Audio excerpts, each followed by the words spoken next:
run go from my headset.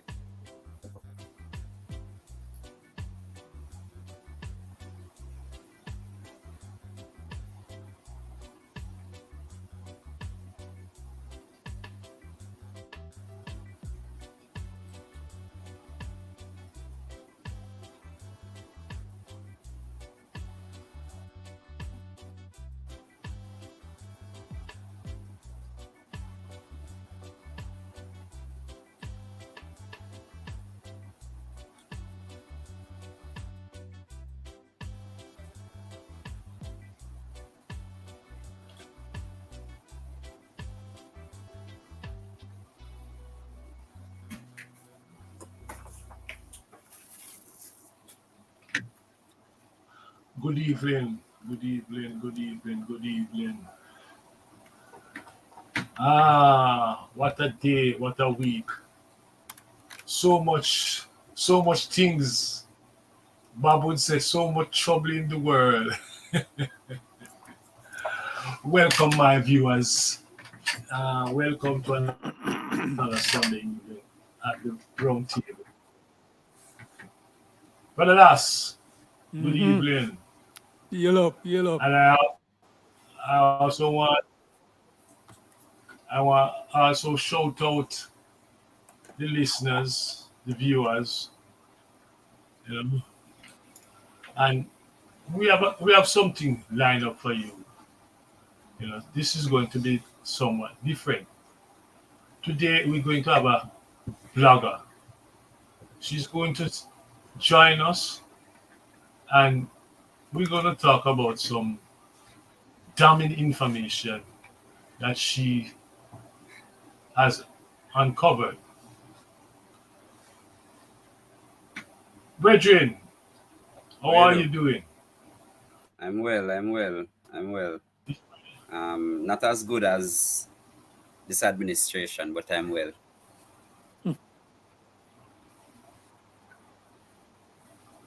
Okay. And what about you, Lass? Yeah, man, I'm good, man. Just I take in the news. Lass, how are you? Good. Speaking of news, there's certainly a lot to discuss. I think the news that the whole world is trying to digest just now is what happened in America last night at the Trump rally. There's so much to say, but you know what? That is something I want to stay far from. No man. You know, News is really, news, and really the truth is, I think the dual citizens should discuss because it affects them.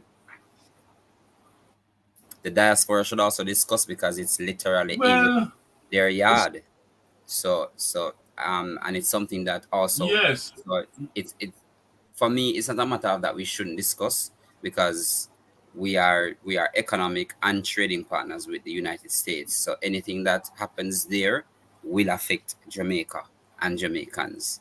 So like it or not, it will affect Uncle Lass, it will affect you, brother Nita, it will affect Ratigan, it will affect myself, it will affect every single one of us, directly or indirectly. Their policies and their actions will affect us because they are one of our greatest trading partners, even with. But that's not what. That is not it. Here comes Kamia. Kamla. Kamia. Kamla. Oh, yeah. Kamla. Right mango. The right mango. That's how she described herself. Yeah. No, I don't describe myself like that. Everybody describe me like that. No green mango, right mango. There's no green. None whatsoever. No green mango in her basket. Yeah. None. Some sister. Long time. How you do? I'm good. How you doing? You good?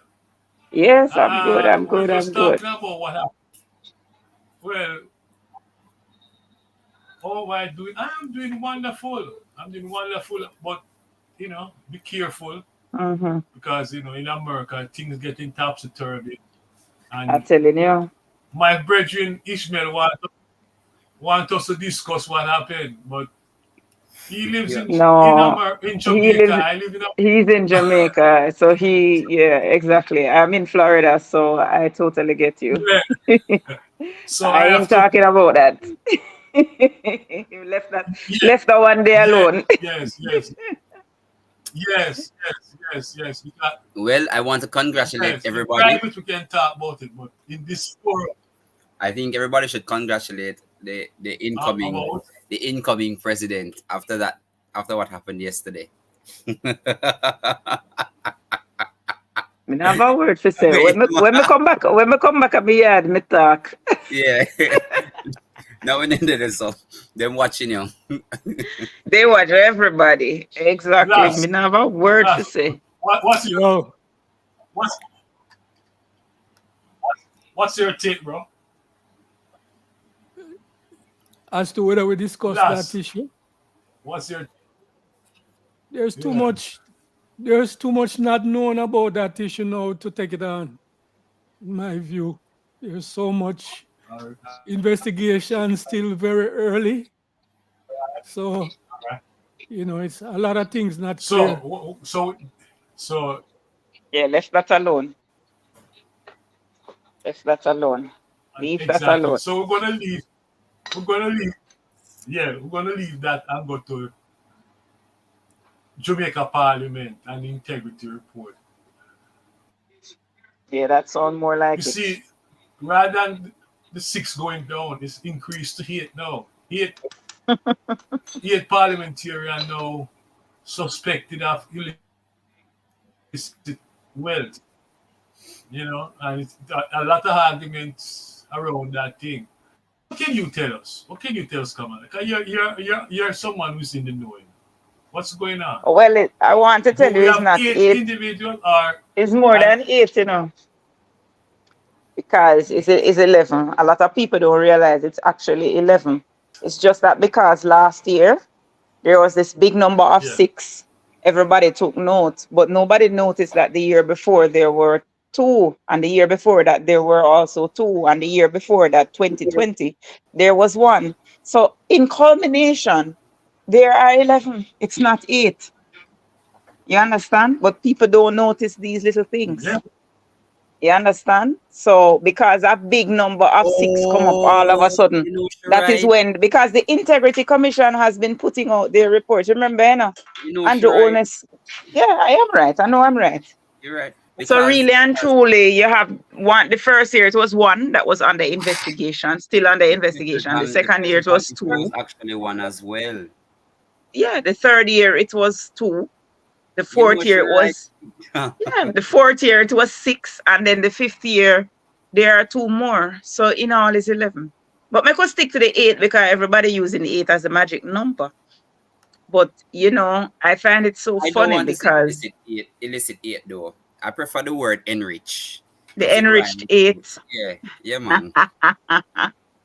the Oh, illicit six and the all right. enriched eight.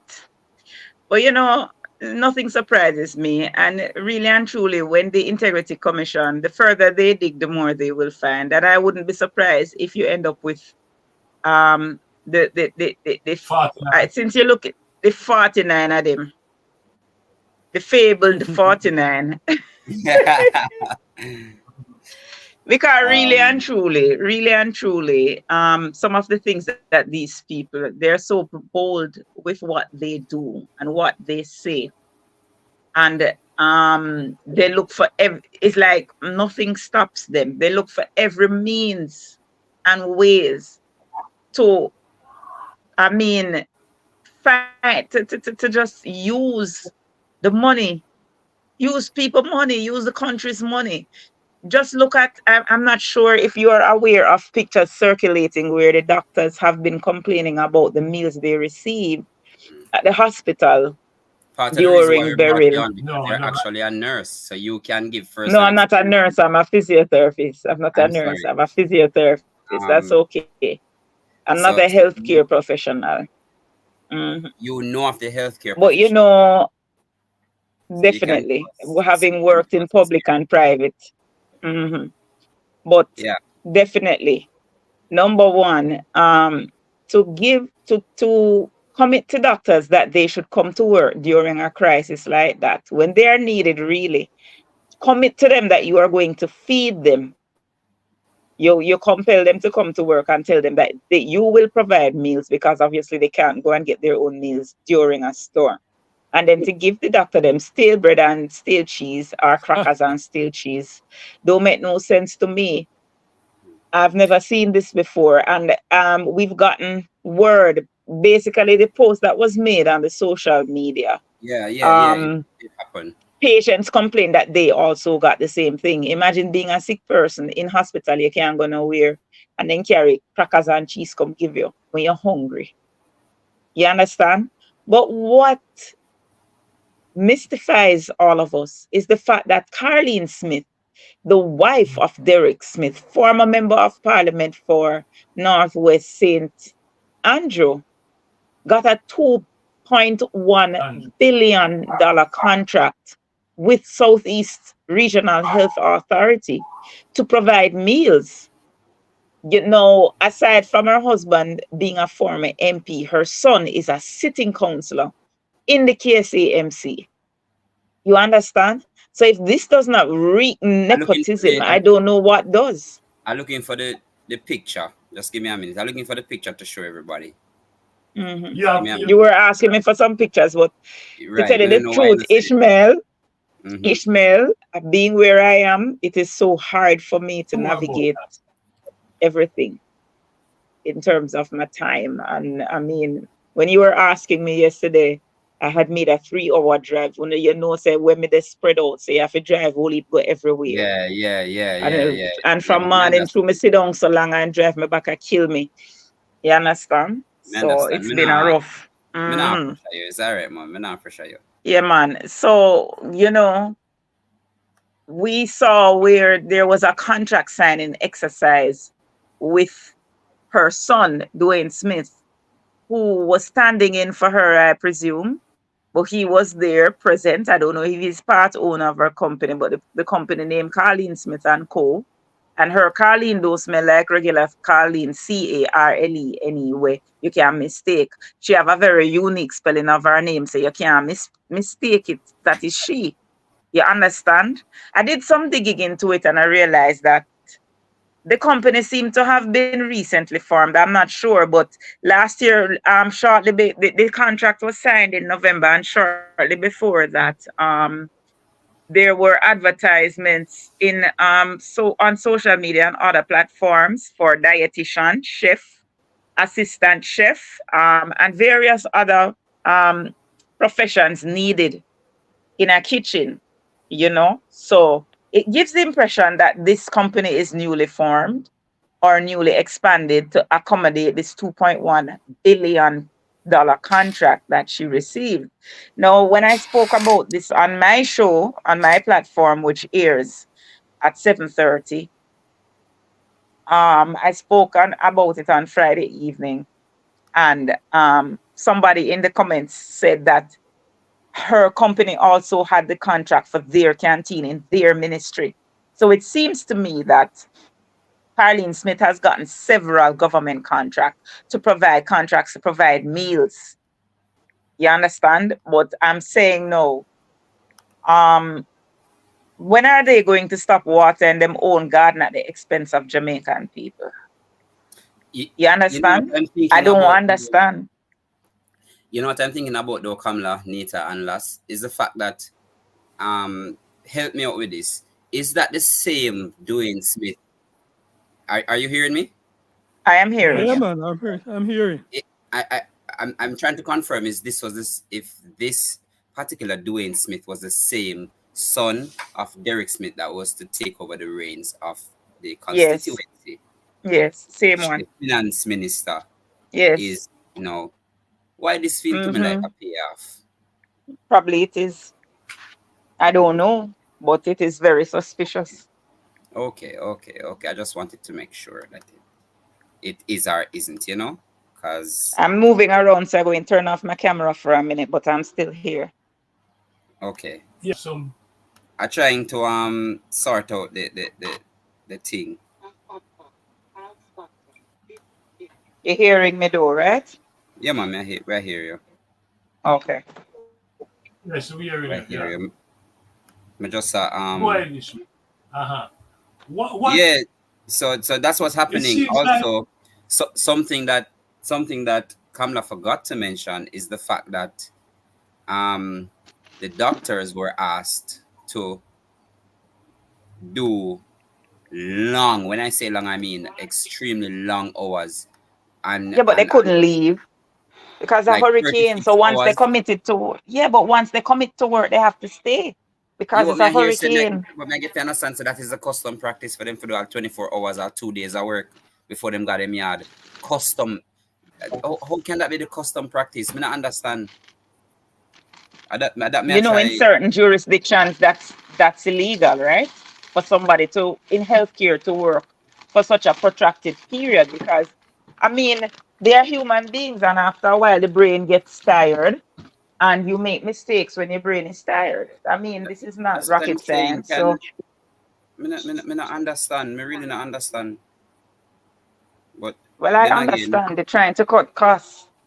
I understand they're trying to cut costs, so they're going to do whatever they can. no, First and foremost, they don't want to hire. Remember, they don't want to create posts and hire yeah, healthcare but I'm sitting professionals. here. yeah, man, go ahead. We're here. You go ahead. But I am I'm sitting Not here hearing you. Hmm. and I hear Ishmael. I hear it's true that this lady received a contract. I have no evidence, or is it just speculation? Hold on, no, man. I trying to do the picture for Yeah, you. well, you say if it's just Where is speculation. No, the information there is a that newspaper. this Hold on You thing? now. want Hold this on in now. newspaper proof? Is that You what you see, want to see? Newspaper proof? It was in the paper. It's not hidden. I don't. It was in Okay. the paper. Somebody. I am You haven't seen it. Let me see if okay. I can find it. Last I'm gonna see You if I haven't, can find it. I haven't I'm seen it. looking for it. No, man, it was in the paper. It wasn't, last it's not a hidden fact. There was a big presentation, last. Smith and Company I'm looking for it for you because I have it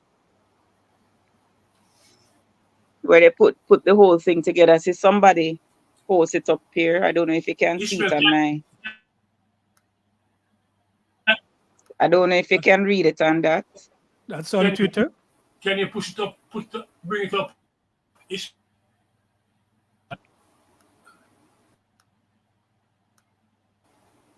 I'm gonna find a better image. Let me find it.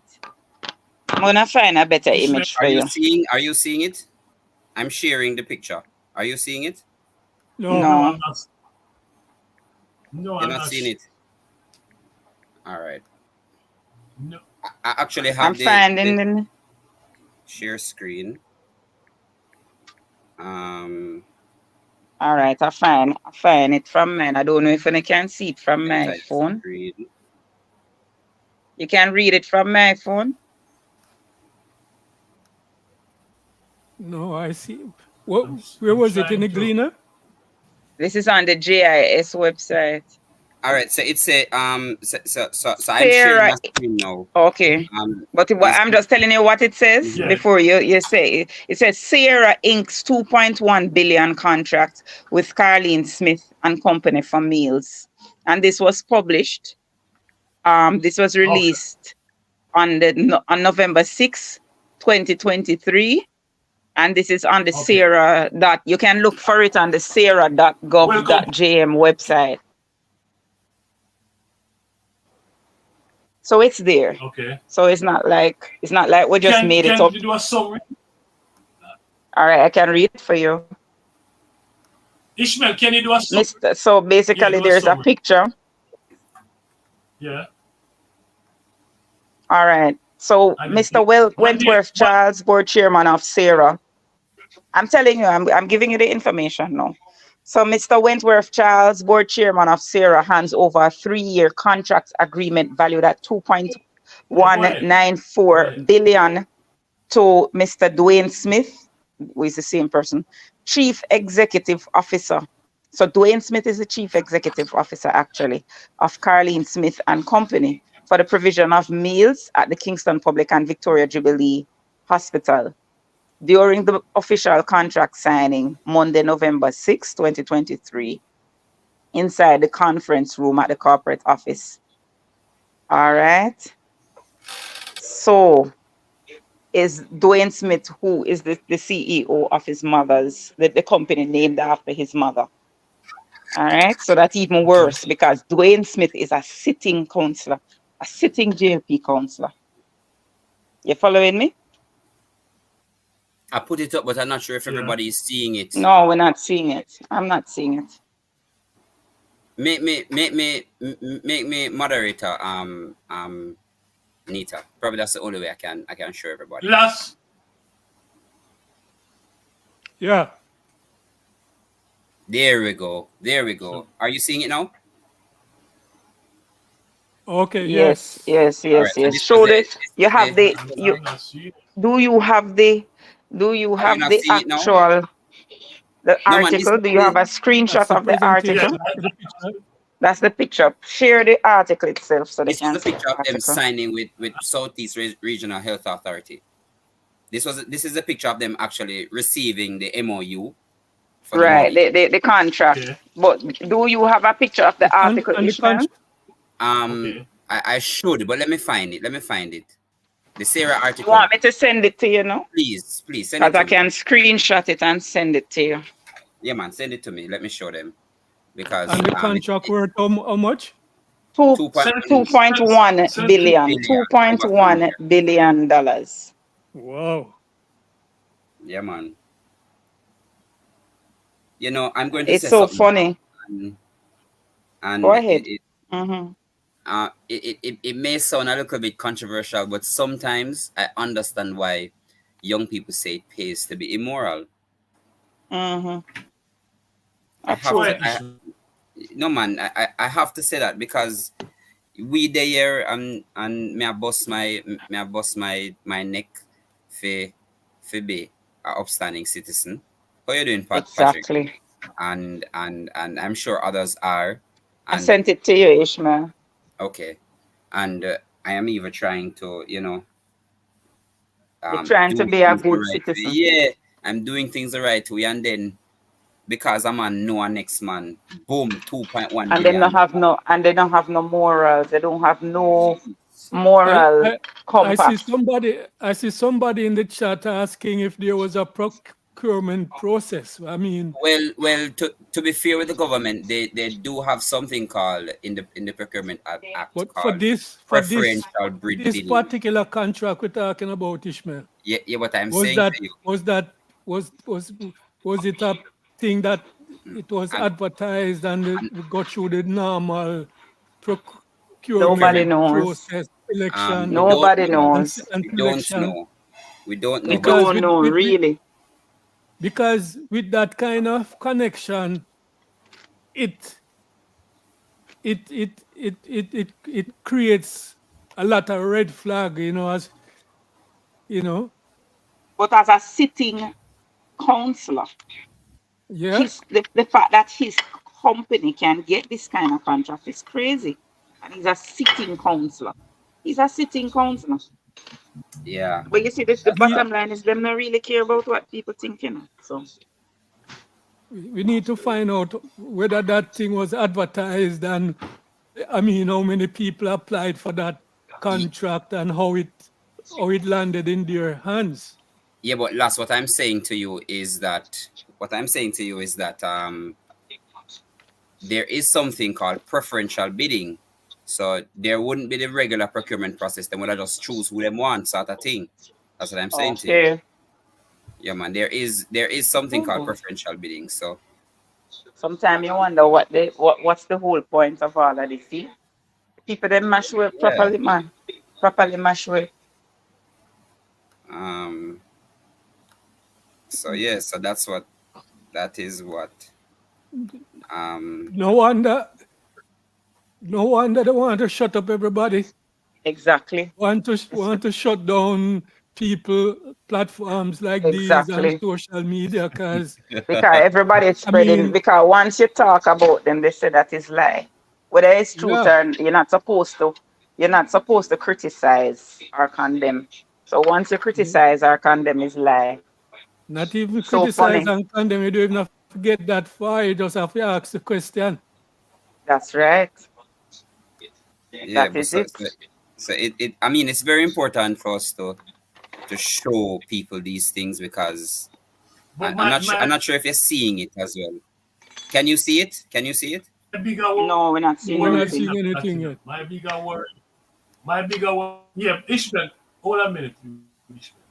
Hmm. My bigger worry is that it seems like you have a group We're not hearing you, Michael. We're not hearing you at all. You're of breaking up. individual who decided to just feed and what have you. You know, that is what is emerging. You know, this pattern where this group of people just, and I've never seen it under the People's National Party. But with this GLP government, it's like every day there's Them something from day one. that From day point to one. corruption. Yeah. Well, From day From one. so I have I have some experience with procurement processes, and what I can say is that there are, you know, particular instances where there is somebody said it in the chat, where single source bidding or private bidding happens, where it's not necessarily public, but they have particular people to bid for these projects, or But for so you know, much money, for um, contracts valued at so much money, there that's is a crazy. cap. I'm sure there is a cap, but nevertheless, I I really don't 2.1 know what to tell billion you. dollar. That is, To be, and as I said, Pamela this and Yeah, looks everybody, like to be a honest direct with you, payoff. I am just trying to justify it for them because it can't be this bare face. And I'm being blunt here. I have to try to justify it for them in the interest of You're good trying in governance. vain. But You're trying Jesus, in please, vain. it can't be this blatant in our face sort of thing. It cannot be. Them Why? can't Why just it not can't be? care so. No Why man, it I'm can't saying be? I, If you have a It's politician, incredulous to him. if you have a politician thank you. who can come in public space and say under his hands, no PNP are gonna spend free money. That's right. Right? If you have a politician who can come in the public and say something like that, what you mean them can't be so barefaced? No, me like give people the benefit of Very the bare doubt. face. You can't just so No, but wicked, That is too much benefit. unbridled. these guys not they don't want you to have no doubt. They're not giving us space for no doubt. Them telling you just like it is. Nita, you understand where I come That's from right. though? You understand, Whether Nita? whether you want to take it or leave it, they're talking like it is. Because when you start talking, them are going to frighten you. Them going to tell you, say, But them they're are come trying after already. you. That's what they're trying already. They're basically They're yes. telling you, gonna say, you can't say they're nothing gonna about tell it. they're gonna tell you that they're coming after you, That's right. right? They're doing it already. And I don't They're understand. already doing it.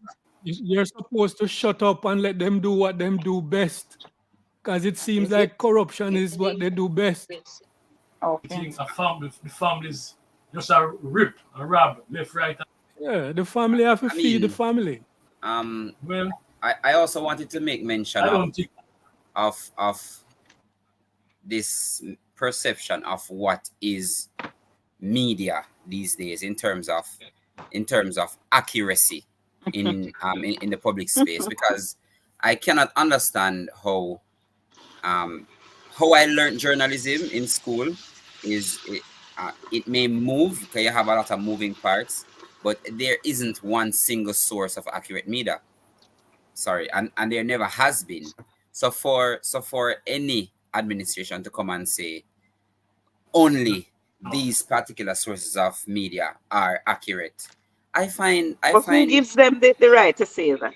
that's what I'm saying. I find it rather disturbing Because are you saying that I can't, of my own Choose. volition, go You and, don't exactly. yeah, of my own volition, go Exactly. and You're not. seek You're not. information and then tell You're people? not an Are you adult, saying? you're a child, so they must tell you which book to read, which newspaper to partake of, which TV station to watch, all of that. That's basically what they're saying because And, you and must not believe your ironically, like eyes.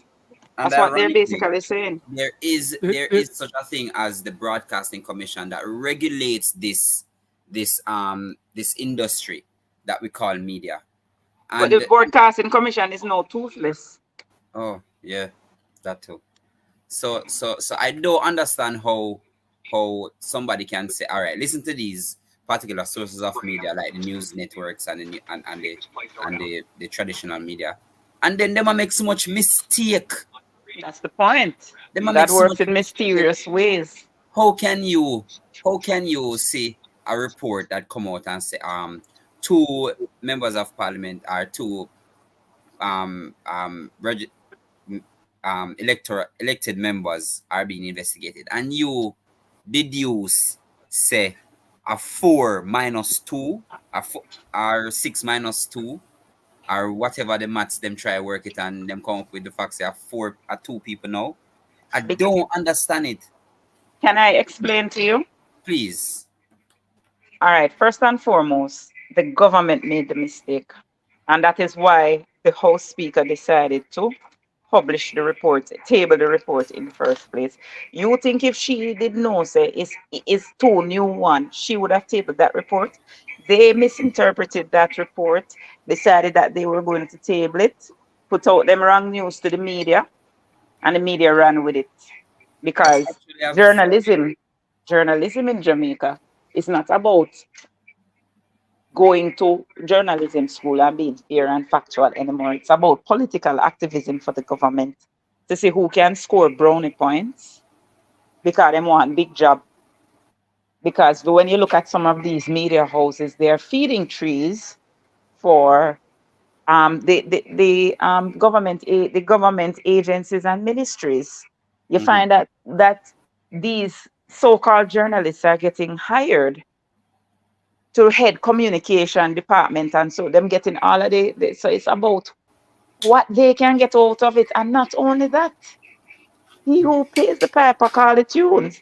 I've been saying this for a while. Have you listened to let us say you ever tune into RGR or IRA FM or one of them radio stations there and listen to how many government ads are played on a daily basis on from every ministry on I've two had, particular, yeah man, on two particular um So this is revenue for them. So them can go against people who paying them, providing them salaries. Think about it. You see, Gleaner, all of a sudden on this So big you know PR that's trip for the Prime Minister. I counted yeah. after Beryl, I counted Gleaner and Observer. I personally sat and counted 4 articles per day, like them sign some MOU where they have to put out 4 articles per day for the Prime Minister, both of them, right? Hmm. I pay close attention to this, and none of them covered what Mark Golding was doing, even though Mark Golding was on the ground working. And GLP started spreading propaganda that Mark Golding was in the UK, go UK to go vote, and all the time on Mark Golding's page. His whereabouts were there. A lot of people think that Mark Golding went to UK to vote because the Jamaican media did not post anything that he was doing. As a matter of fact, I think CVM posted one story about it. You understand? And I have been calling them out on my platform from day one because me catch a rake and me say what go on. And they can't say that they were not notified of the of Mark Golding's whereabouts because everything that is being done by the PNP, there is a press release. And I know that there were press release sent out because I get the press releases too. So I know. So it's deliberate because normally when a political party sends you a press release, you you write your story and publish it based on the press release you're sent. And days upon days worth of press release, and nothing was, there was a full media blackout. They refused to cover Mark Golding. Yeah. It was really, really, really dreadful, despicable. So what I'm saying is, it is deliberate to mislead. The media now is deliberately misleading the people of Jamaica. Right? They're on a PR trip for the government. Remember what happened to DJ Amber, you know? When she go on the radio and talk the truth, you know. So it's either Yes, by you said peer, what by you bribery or intimidation, bribery, blackmail, intimidation. We don't know what is happening, but the media is compromised. And people need to realize that the media is compromised.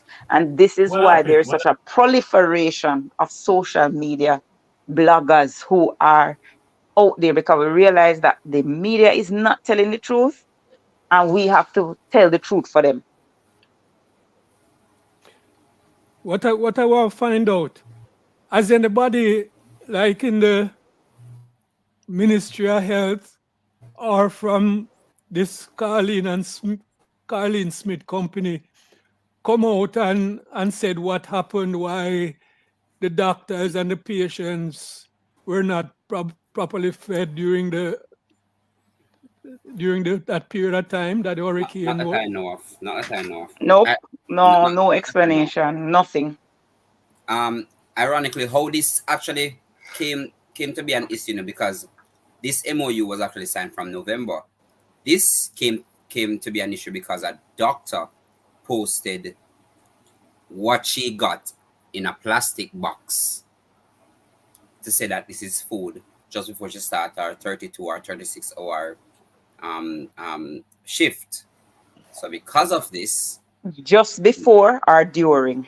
during Because she did their work. She was actually at work when it was right. So when posted. she posted it, there was a media frenzy on social media about her actually bashing her, and then somebody posted that this is what $2.1 million gets you, sort of thing, and that's how it came to the fore. So Yep. um we're not necessarily sure, but then because of that, Another I doctor mean, posted too, the bread and cheese right, or the right. So crackers. One post the bread and one post the crackers. right, yeah. So it's a lot of moving parts, Wow, Uncle Las, a lot of that's moving parts. So because of this, I mean, the Minister of Telecommunications did say nothing is private. So even though them do them thing, eventually it'll come to the light sort of thing. So that's what's happening now. Um, what I can say is that's a very expensive. I want to know the name of that meal where crackers and cheese make. If I hors d'oeuvres or whatever, because that's very expensive. Crackers and cheese. Must be That's goat actually cheese. Must be yes, goat man. cheese and Two point French one million crackers. dollar worth. $2.1 million worth of crackers and cheese, and the crackers not even look like it can bust gas properly. It looks saucy, saucy. and the $2.1 billion contract is supposed to cover like what time period? 3 years. We're not sure of Three the year, 3 years. three year. And It's a 3 year contract. Starting from January this November last year. Let me look. Yeah, that's correct. can you It's post from it, Ishmael? November. It's from Can you post November. it? I trying to Nita. I trying to, but the thing giving me a little issue every time. Yeah, Every time. man, it's from November. The date was not the date of the release was Ishmael, can November you share your 6th. screen so I post it? Okay, let me do that.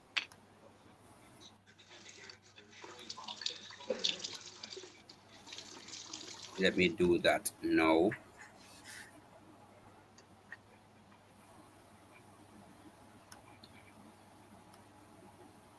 All right, so let me download it. Kamla, my worry is that we have not heard an outcry.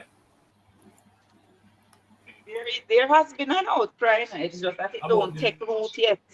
And the reason why it is not is because this the contract. mainstream media is not putting it out. But if you look on social media, it has taken, it No, has, it has. And I believe that when the news cycle starts nobody this week, is talking about it. don't worry, Um, it will be talked, um, it will be So, I'm spoken sharing about. it. See if you see it now.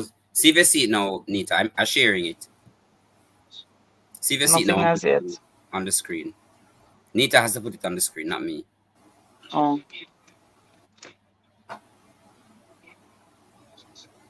There we go. Do it again. Do it do again. There we go. uh-huh. Okay. Yeah. So members of the viewers, it's very important for us to show these things because yeah, it's one thing for us to say it, but when you actually see it, you know where we're coming from in terms of giving you the information. So Get it it's very answered. important and prudent of us. You know, this is what journalism should be. So we don't just talk off our face and say things, but we have the proof to back it up. So it's very important that you see. So the headline says Sarah inks $2.1 billion contract with Carlene Smith and Company for meals. So this is off the box that, as far as I'm concerned, every hospital should have a canteen, right? Kamla? Should I? Yes, that is what normally happens. Normally, government that So, is so exactly what happens. Every hospital normally has their own cafeteria, and you have either you hire a catering company to man the cafeteria, or you hire people. The hospital itself hire staff that look after the meals for the people at the cafeteria. mhm. You um, know. it's off the background of what you just said that I want to make a comment. So it is alleged that the finance minister likes to have people that are close to him operating the things in his ministry. So we have the bodies going to the funeral home of a certain counselor in Spanish Town, everybody in Jamaica. We have pharmaceuticals going to a friend of his, allegedly. We have the marketing going to somebody that is very close to him, allegedly again. And now we have, because I hear that Smith is a very good friend of the minister as well. Well, it's pay off as far as I would concern. So I so don't think was everybody, supposed to get the seat. So I well, mean, hey, so keep so him happy. it seems as if everything around this minister needs to be his friends, so him can get something called kickback. Kickback. Allegedly, allegedly. Yeah. It's scary, It's scary. It is scary. We're So living in so some so scary so times. like so so Nita, we what just what want do to you think grab we and can do? What do you think we can do? And I'd love well, to right. Well, it seems that the only option right now is to vote. right. I have vote them out of office because you don't have a nationalist movement. The PMP is not active Don't out say on that. the street That's not that's organized. Why you say that?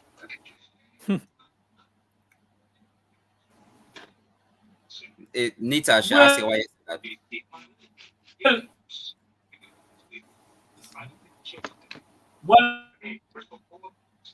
We can barely hear you. Like you're breaking up. Yeah. But what I will say shot. to you, it's not that the But PNP isn't active. The I don't see problem the is that PMP they're doing not getting, anything. yeah, because you're not getting the media coverage. That's what I was telling you. There's a blackout. So you are not seeing it, but it is happening. Because why? Right. As I was saying to you, the PNP is experiencing a media blackout. So therefore, the things that are happening, you wouldn't know about it because, especially if you're not in Jamaica, you're not seeing it because what they're doing is just not being covered by the media at all. You understand what I'm saying? To to make people understand the extent of this contract.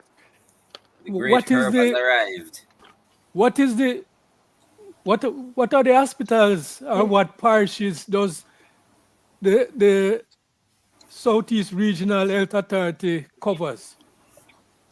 Princess Margaret, Spanish Town, KPH, Bustamante.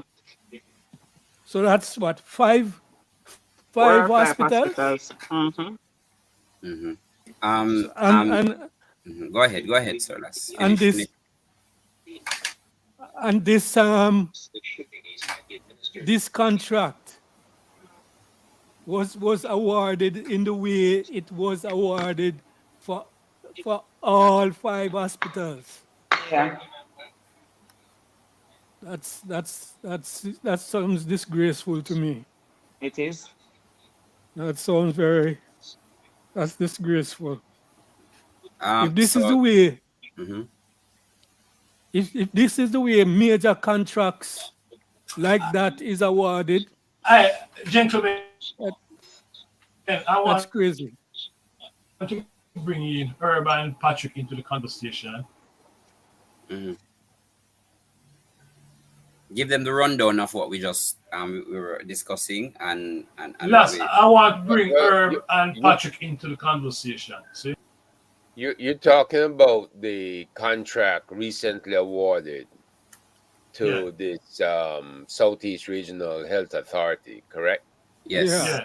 yes. Okay. Well, I mean, my one thing I'd love to know is when you look back, that's not the only contract they really had before. They had contracts for hospital beds, right?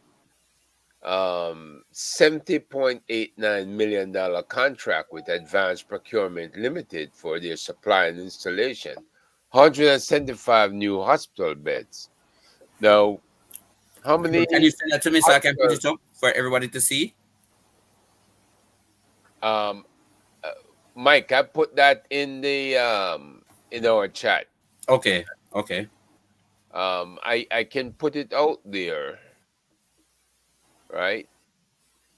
So that the folks out there can see. I'm gonna post it now, so that they can see that, and then you can see where they're deploying 170 additional nurses to health facilities.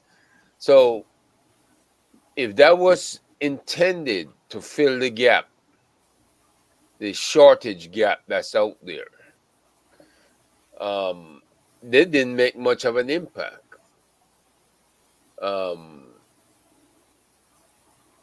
Okay, I got some of it out there, but not all of it. So how much? The question is, compared to the amount of nurses we're losing, right? How much is an additional 170 going to fill that gap? Because we have lost a lot more. And then look at the cost that they're getting. Cost benefit analysis, we're going to have to start taking a look at that, because if the cost to train new people and bring them up to speed, Talking about the contract for you said something last, or Mikey. Herb, we're Mike? talking about the contract that. Yeah, Go ahead. I realize that, but I'm trying to show you that these guys been gobbling up contracts from the ministry, right? They have this last contract that they got is like capping everything else. 2.1 billion is a lot of money, right? And Carlene Smith and Company is really cashing in on the provisions of meals at KPH and Victoria Jubilee hospitals. Now, is this a canteen? And why couldn't the hospital management run their own canteen, right? Why couldn't they develop jobs within the hospital system and a proper canteen system to feed patients, both patients, because specialty meals is sometimes required for patients in the hospital. This is not just cooking curry goat and rice and peas and all kinds of different Jamaican specialty dishes. Sometimes you have to have a special diet, and the question then becomes: is it going to be cost effective to have a commercial company running diet programs for your patients, right? How much they're going to charge for one meal compared to what your own staff with proper management and development could do it for, right? So there's a lot of money is being spent. Um, I see here a previous $453.4 million contract for X-ray machines, um, a contract with Area Limited for supply and installation of 6 X-ray machines for health facilities. So these people are gobbling up a lot of money, and we don't have any report on the investments that have been done. We don't know if it's successful. Maybe you guys could clue us in, but you know, this doesn't make much sense spending billions in Jamaican money when they could develop their own staff and have people trained up in the hospital as a member of the KPH staff to run the canteen. That's how it used to be in a Herbie. That's how it was all along. Yeah, well, they need to go back to that. They really do. Because, to me, this outsourcing business is taking too much money. There's too much profit. And you have to look who's behind these companies that's profiting, huge profits, right? And these companies don't pay their workers very well. They don't have retirement programs like in the past. They don't have um, special. They probably have vacation, but I'm sure they're very lean with vacation time, with time off, with payment for being sick and stuff like this. They don't have much controls in a contracting company or company that's been contracted. But do have better benefits when you come under the organization like KPH and Victoria Jubilee itself. And that's pretty much what needs to be reinforced. They're getting away from taking care of people and they're gone into the profit business. And that's my thing, Go ahead, what Lars. Go ahead. concern me is like, okay, this contract is for 3 years. After 3 years, these people walk away with Go ahead. $2.1 billion.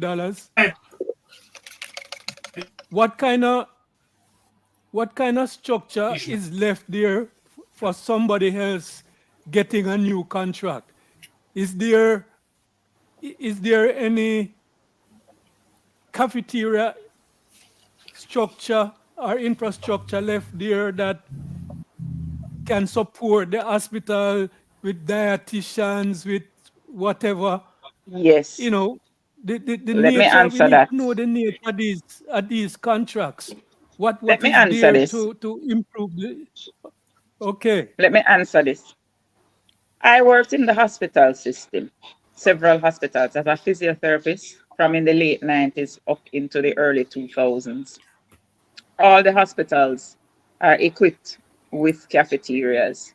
The hospitals normally have dietitians on staff who organize the meal, plan the meal in terms of based on the patients and what the needs of the patients are.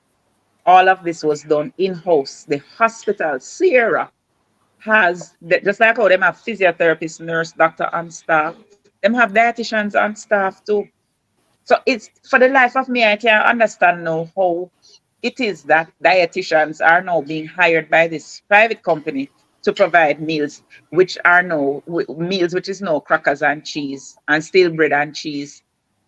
This is what normally happened. I work, as I said, I spent many years in the hospital. I've worked at KPH, Bustamante, Spanish Town, University Hospital. I've never worked at Princess Margaret's. That's probably one of the. I've never worked in Portland or St. Thomas. I've worked at Cornwall Regional. I've worked at several hospitals in Sierra and other places, so I know what the normal structure is. All hospitals have their own cafeteria. Normally, the people who work in the cafeteria are hospital employees, right? The meal plans are prepared by registered dietitians It has who to are be. also, yes, who are so also does it hired by the hospital. The so does Sierra, it because the mean now, Sierra hire. Kamla, So, I'm trying to understand. Does it mean now that the hospitals and the Ministry of Health will still employ these dietitians and the staff of the hospital, while at the same time we're not having, hearing you, Kamla. We're not hearing you. I didn't say anything. Oh, okay, okay, That's it speaking. okay. while at Sorry. this while at the same time having this private company providing meals and preparing meals? So I'm trying to say, if it's a situation where the government is paying two salaries for getting the But that same wouldn't thing make done, sense. it it, What I am, it you doesn't see, make sense to me either. last, what I am getting is that they are outsourcing everything. Mm-hmm. They're outsourcing the Mm-hmm. machines, for instance. There are no CT scan machines. There are no, even the basic ultrasound, the X-ray units. They're outsourcing that to private companies. They're outsourcing the meal preparation. So if you are outsourcing the meals, why would you need to have a dietitian and a fully up and running cafeteria? Because they are literally outsourcing everything. They're outsourcing. Basically, they're turning the hospital into a shell where everything is outsourced, because guess what? They cannot remove private healthcare. I mean, public healthcare, free public healthcare. They can't, because that is political suicide for them. Them did start it. So for them to go and reverse it is political suicide for them. You understand? So they have to figure out how are they going to make money from this thing, because people are not paying because it is free. So what they have So, to do now is find another way to channel money into their pockets. so And this just is one way, by outsourcing healthcare. So the hospital is now only an empty shell. You just come there to access things that are now basically private. just before I invite Will and Patrick to add to the discourse, a senior auditor just texted me in the government system, very senior, good friend of mine, and he said the wanton abuse is as is apparent in the $2.1 billion crackers issue is one of the Auditor General's department is one that the Auditor General's department should in fact investigate on behalf of all stakeholders involved. That is the taxpayer and the people of Jamaica, for whom the Auditor General is mandated to be the watchdog. Audley Shaw is a PAC chairman under the PNP government, who would have appealed to the Auditor General to investigate this. But I guess the PAC chairman would not call for his own party to investigate the same. And I think that makes so much sense. Because the current PAC chairman is who again? Hello? That I do not know. No, that I do not know. We just know I don't say know. we just know the PAAC is Mikhail. We don't know nothing else. Right. I know the PAAC is Michael Phillips. I don't know who the PAC is. That make a lot of sense, because you're not go investigate your own friend, right, Will?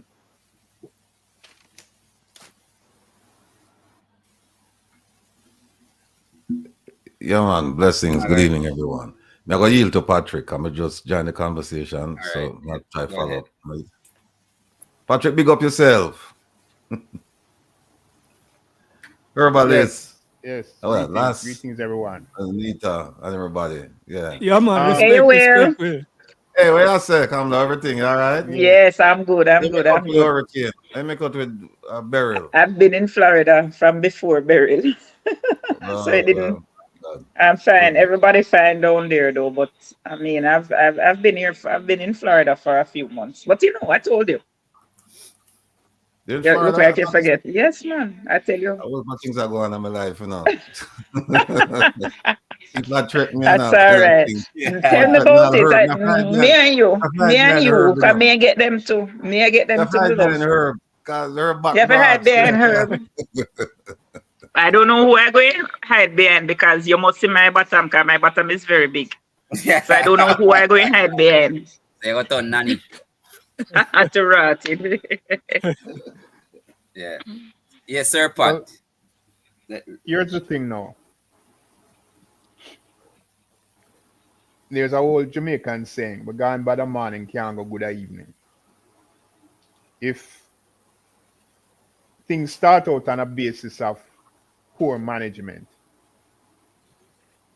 right, then don't expect anything to come of it.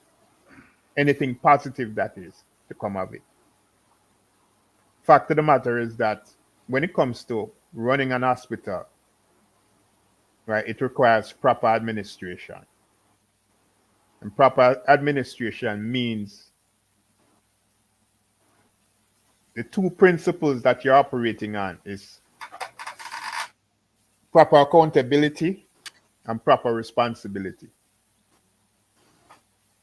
When it comes to the contract, now Herb make the point that it's a wholesale racketeering that's going on with contracts. But specifically, from what I've heard mentioned about the um the specific contract regarding meals, it's totally nonsensical. Totally. It makes absolutely no sense what I'm hearing. Like, there's no way you can operate an hospital on that basis. Right? Yes, they might want to outsource certain services, but when it comes to outsourcing a service like um, the provision of meals, which as Kamala outlined clearly, right? It requires a certain technical staff. It requires dietitian. It requires a liaison between the dietitian and the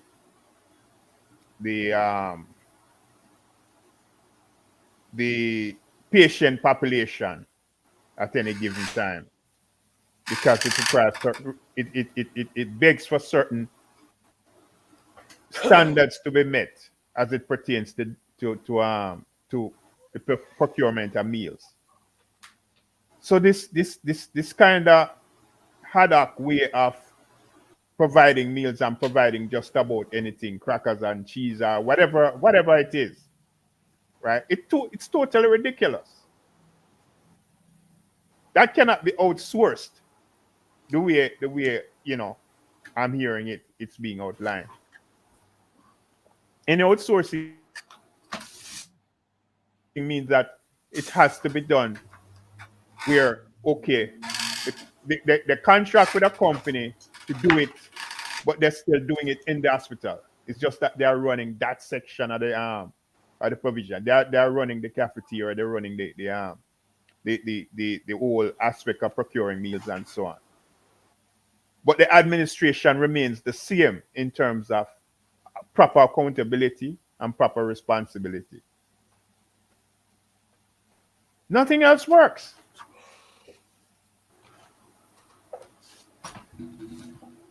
Yeah. Is the conversation one concerning the outsourcing of the meal services from the hospitals? Is that it? A That's part it. of, Yeah. yes. All right. because if that's it, it's to me it's a very simple proposition. It's like you look at economy of scale, and so a hospital or a hospital organization might say, oh, you know what, it's cheaper for others, for like a food conglomerate, for example. Like for example with the airline system, right? It's not the airlines provide the food we eat, it's a separate company that provides it, because them can do it cheaper and provide quality food. They have a certain standard. So if that is the argument, and them say, well, look, we are save money by doing this, by outsourcing it. We're getting quality food, and we're getting it at an affordable rate, cheaper than if we had to set up our own or continue with our own kitchen services and stuff like that. Then why would you argue with that? I mean, people going to lose them jobs on the end there, but on the other end, people probably will gain jobs. So I'm trying to figure out what's the argument. If you can prove that it's going to save the government money, and at the same time it won't affect the working population. But here's the thing about that. The issue came about, Will. One second. The thing about that is that when it comes to meals is an on-the-spot dealing. It has to be done in-house.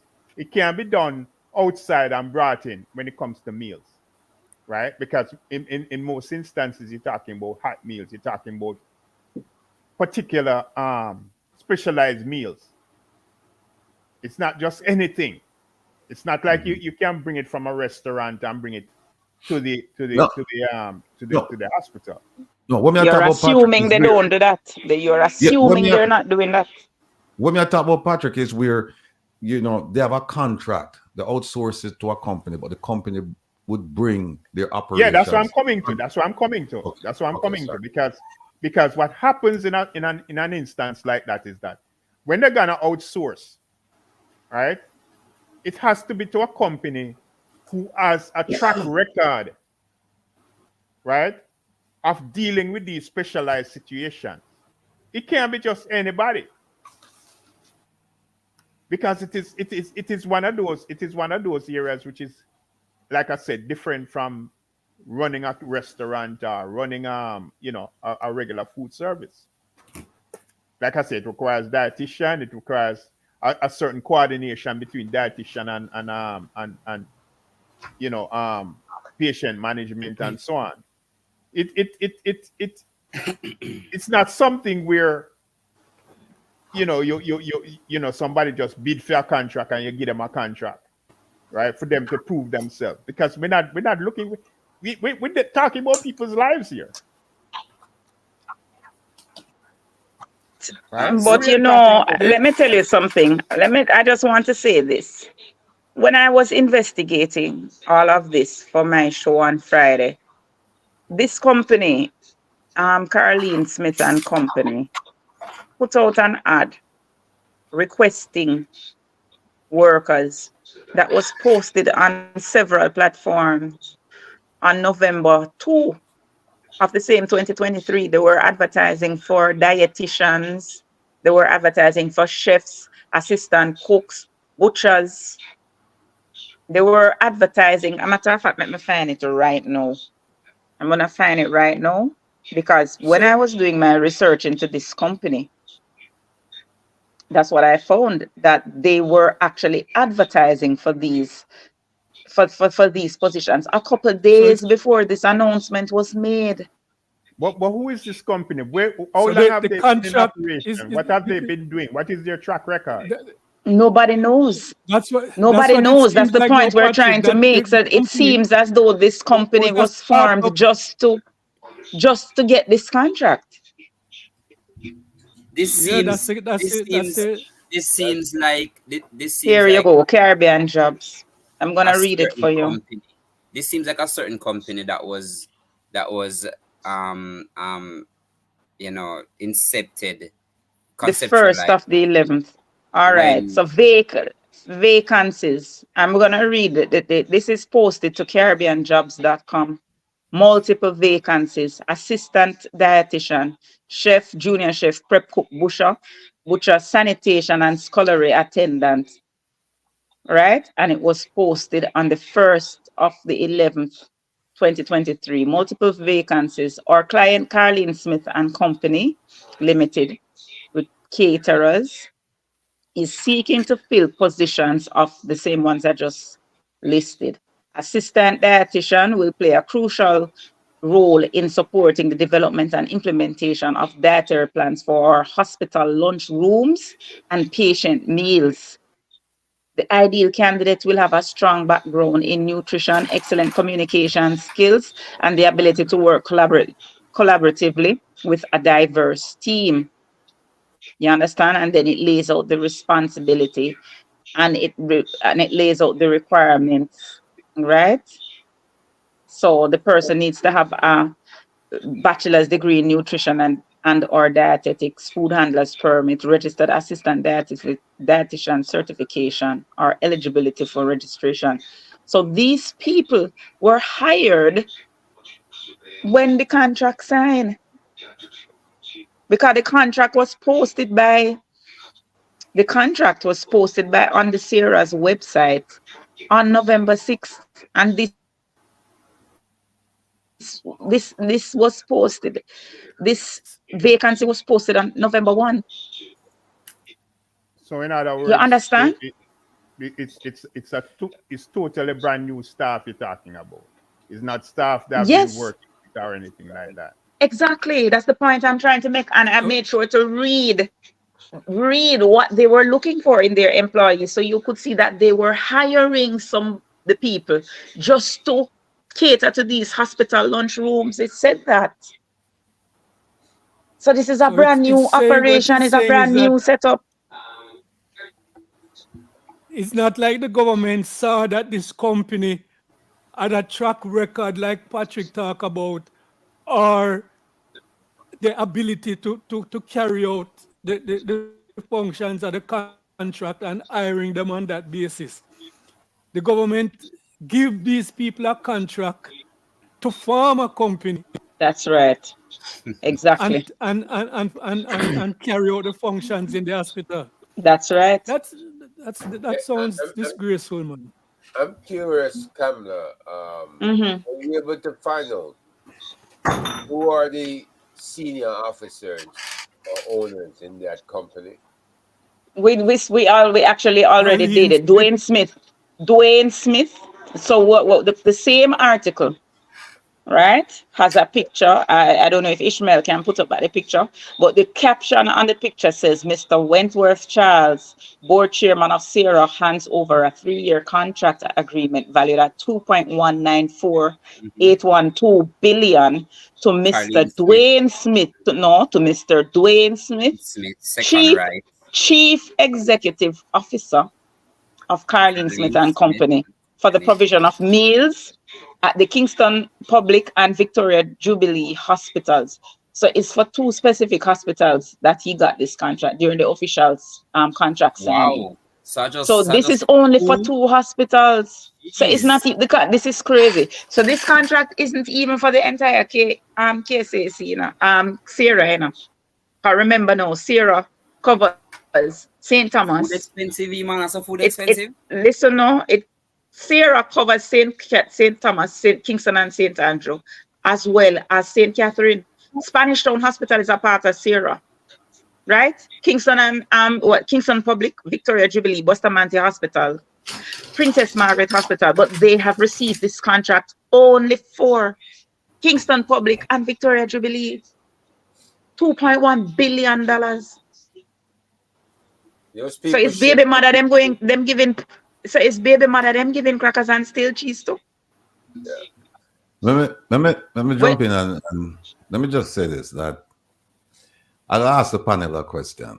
And if you've read the annual report for the Integrity Commission, don't answer. If you've read up to page 72, don't answer.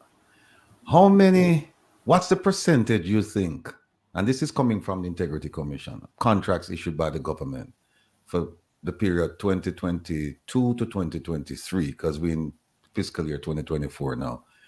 How many of them contracts, give me a percentage you think that they actually use the national competitive bidding methodology, which is what we are taught about, where you put it out and you examine, people's credentials and their background and their experience and the pricing and the ability to deliver the product, all of these things, and then you issue the contract. And by the way, notice one of the things we used to say in the FBI is that, because I remember some guys used to buy them own bulletproof vest, and I asked a guy why. I said, because you must remember that the vest that they're issuing is coming from the lowest bidder, so it can't be of the highest quality, right?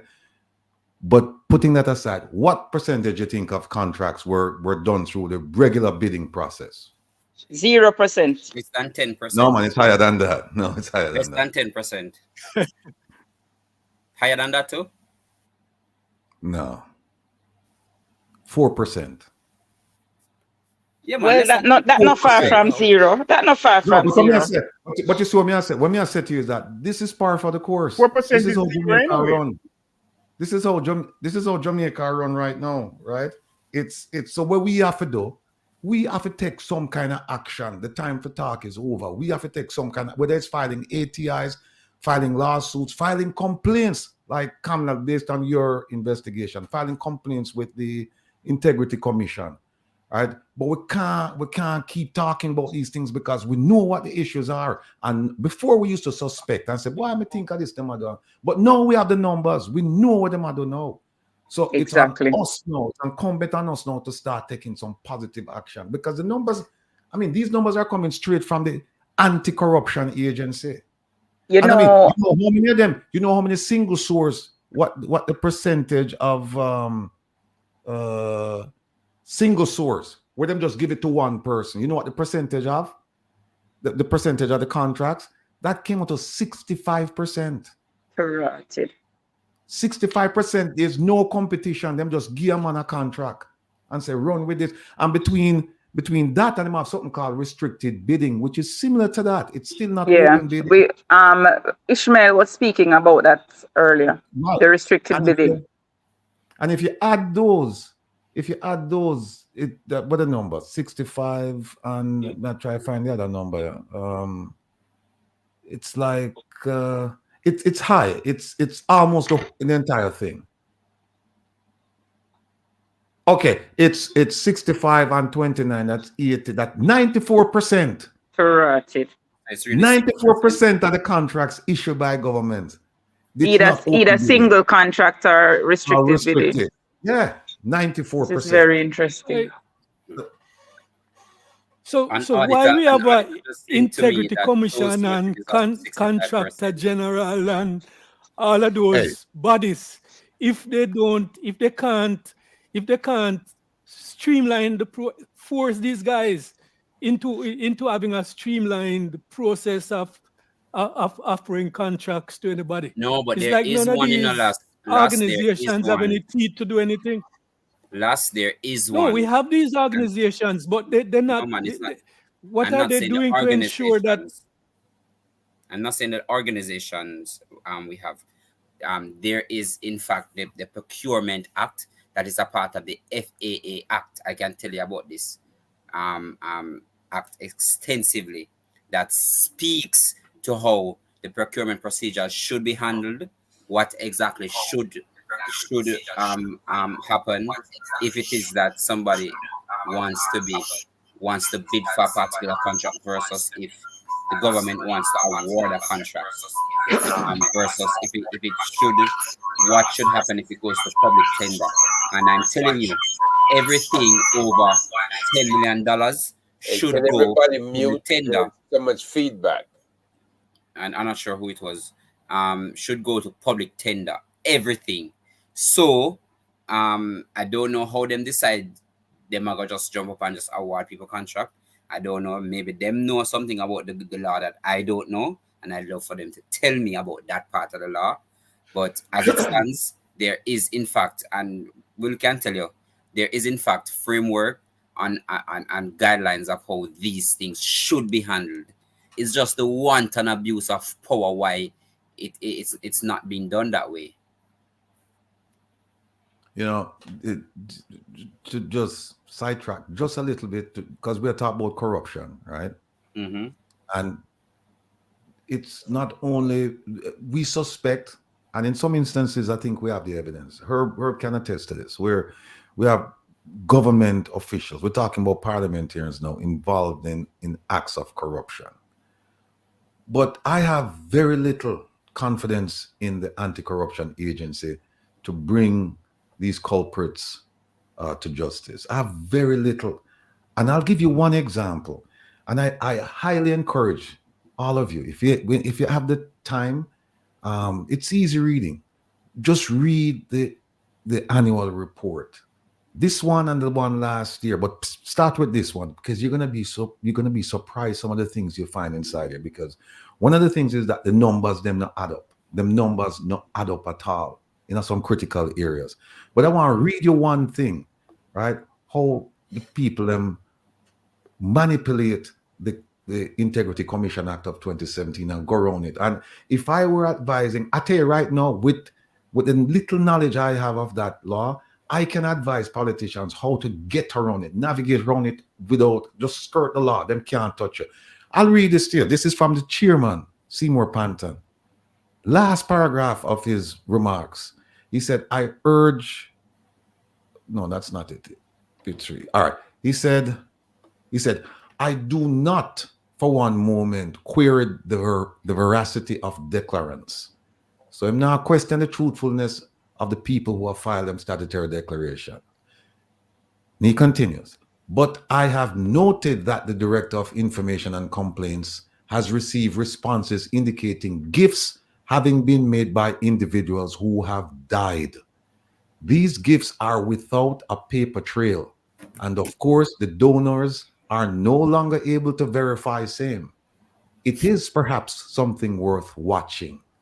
The Commission is not keen on investigating matters relating to donations by persons who have died.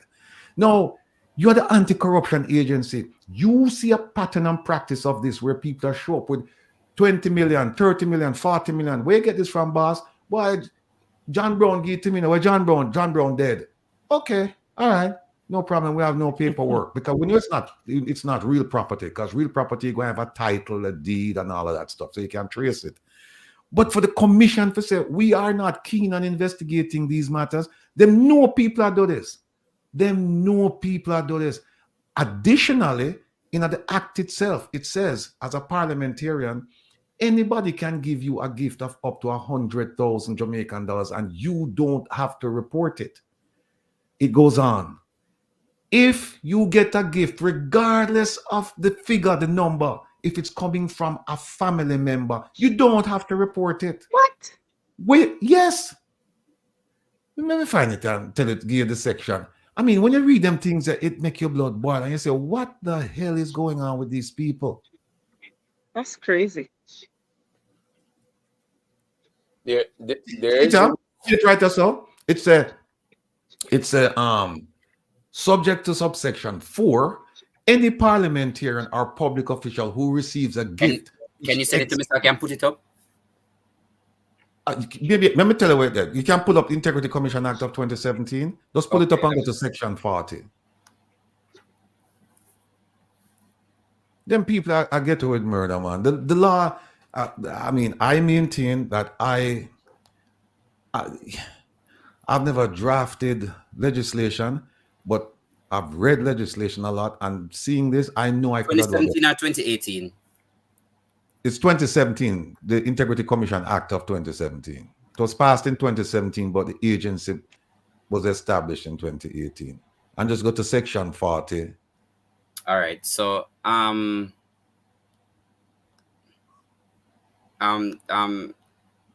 Mikey, work with me again. So I can show the people. Oh, share screen. Hold on. Mm-hmm. Hold on. Can you share your screen? Okay, see there. What subsection are you? Share it. Me share it with. You have it? Me just share you the screen. Put it up, Nita. You have to put it up. Remember. Yeah, that's what I'm trying to do. Are you find it, Ishmael? Yeah, I'm on it actually, but I don't know the subsection that you are at. 40. All right, yeah. let me control find. So I'll stop sharing then.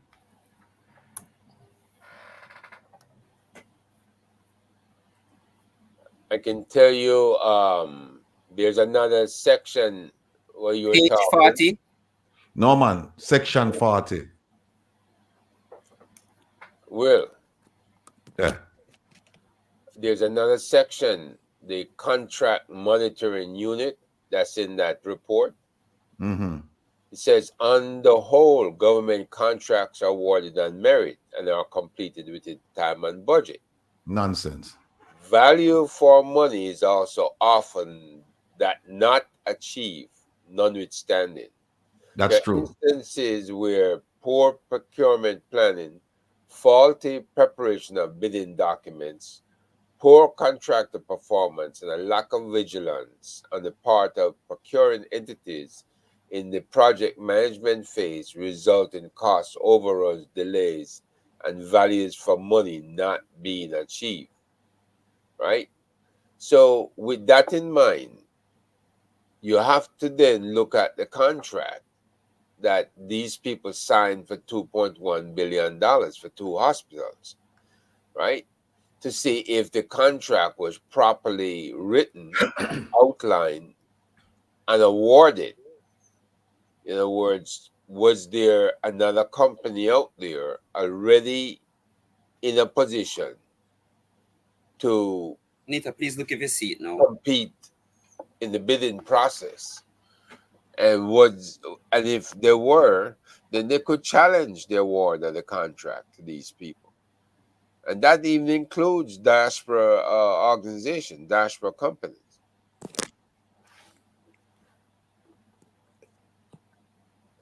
Because they set up that system. Okay. Go to 343. 43. No. 40, subsection 3. Okay. All right. See there? See that?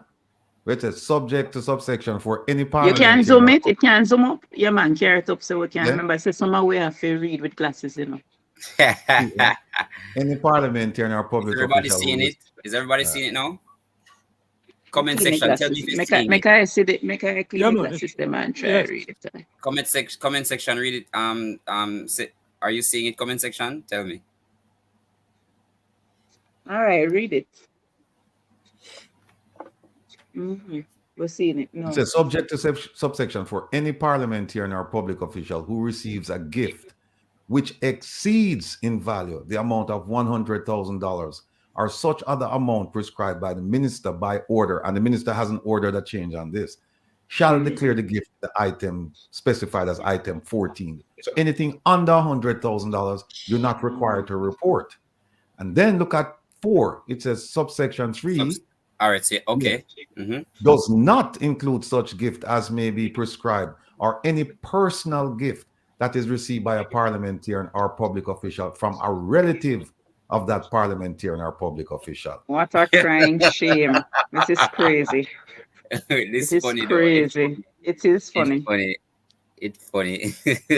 So basically, somebody. So you basically what that means, you know, Will, is that you can put your relative name to get your relative can receive the gift and then give it back to you because it don't have to report. So the relative can get it from, let us say, a donor or somebody who wants something in return for campaign funds go. You understand? Right. So that person can give it to you, let us say your wife or your daughter or son or your brother or your sister or whatever. And then afterwards that relative can give you that money.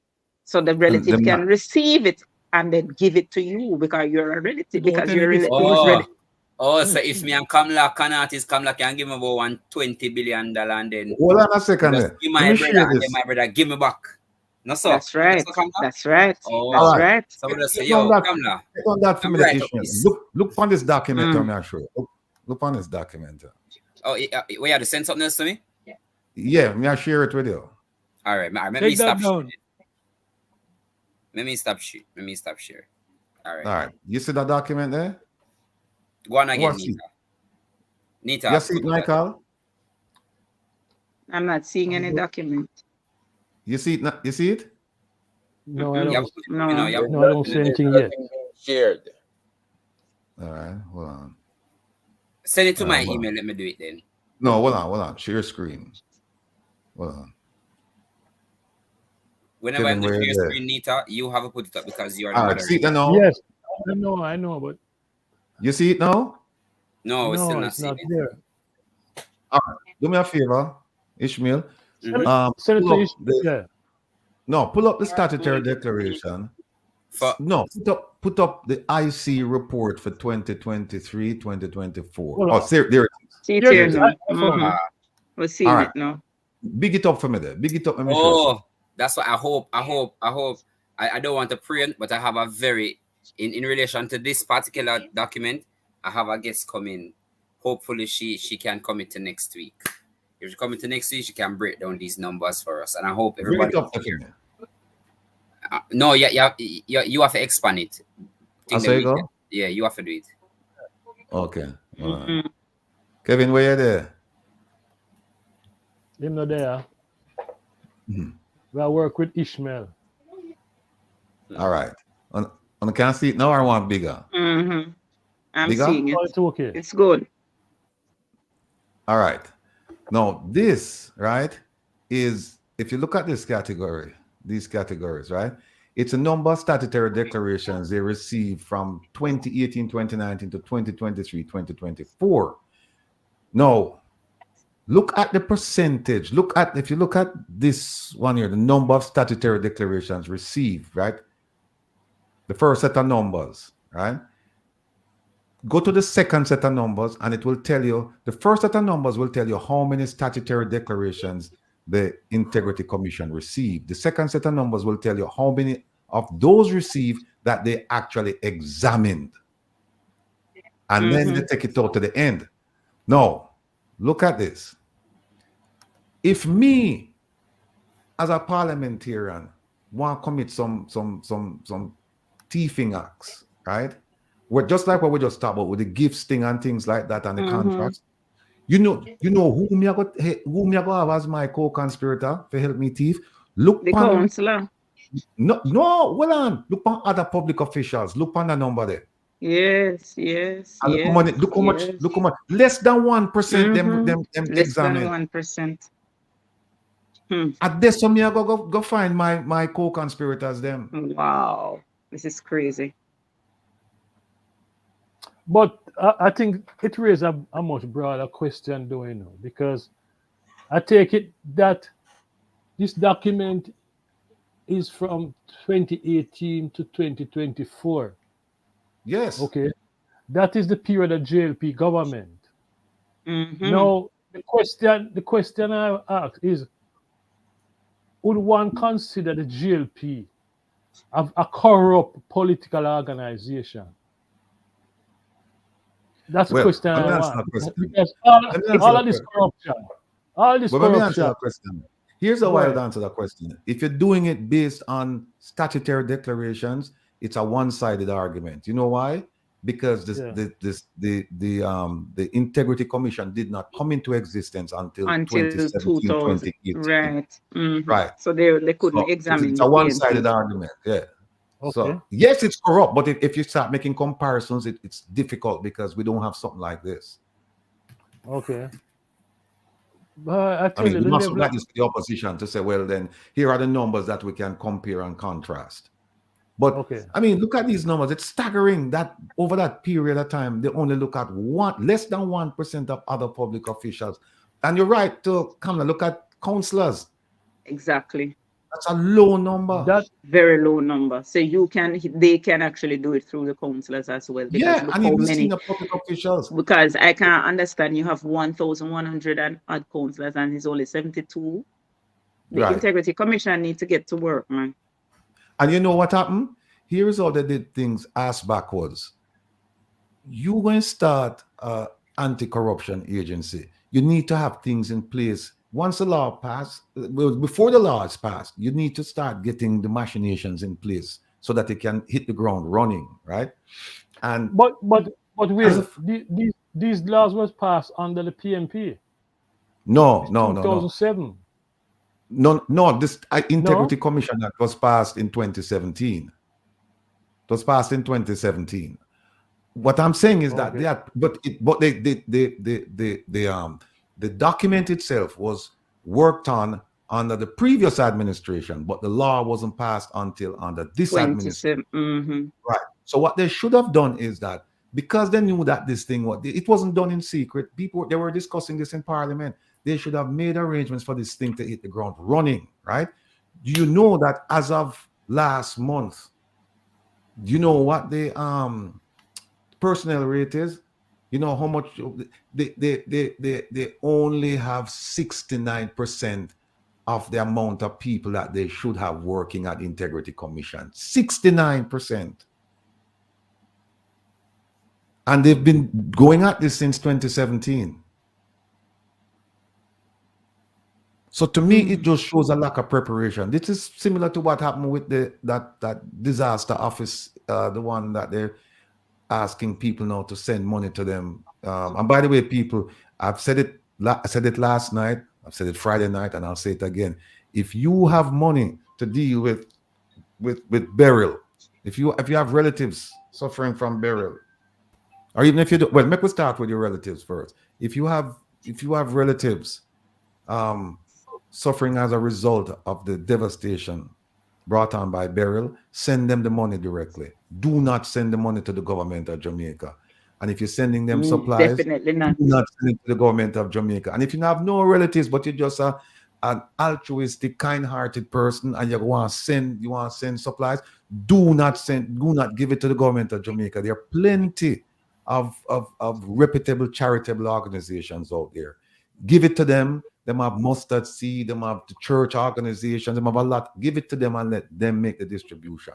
Do not give it to the government, because you talk about some people might classify them a criminal organization, because when your own internal body I tell you that 1.7 trillion we can't account for. When your own internal body telling you that 700 billion in the health thing, you really can't account for it. When you have a Ministry of Health will tell you it's 2 billion to fix the Cornwall Regional, and it's gone over 20 billion. When you have PAJ paying money for buildings where them don't occupy in the hundreds of millions, and then we hear now that to retrofit one of the buildings will cost over $1 billion. When you hear that these people simply cannot manage money, why in the world would you send your money to them? Money that you are earmarking for your people, whether it's your relatives or a community. Why would you do that? Why? So I've said to people, that, listen, if you watch my program and you like my program and you support my program, if you're going to send money and supplies to the government of Jamaica, then just unsubscribe. Don't watch my program, because you're not learning. You're not learning.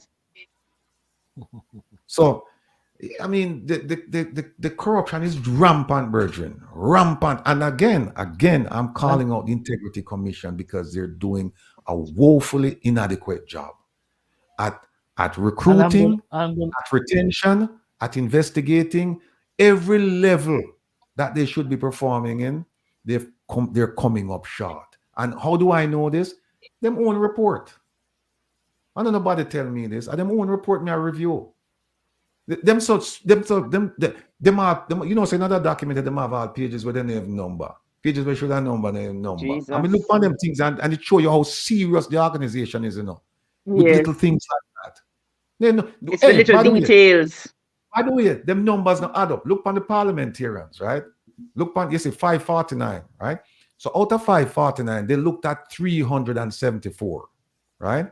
Now, from the 374, they said they certified 231. We're not don't worry about the 549. Put the 549 aside. Just start from 374. So they looked at 374. They certified 231 out of the 374. They referred 13 of them for investigation. So it's 13. And they're working on 67, right? If you add up 231, 13, 67, you don't get 374.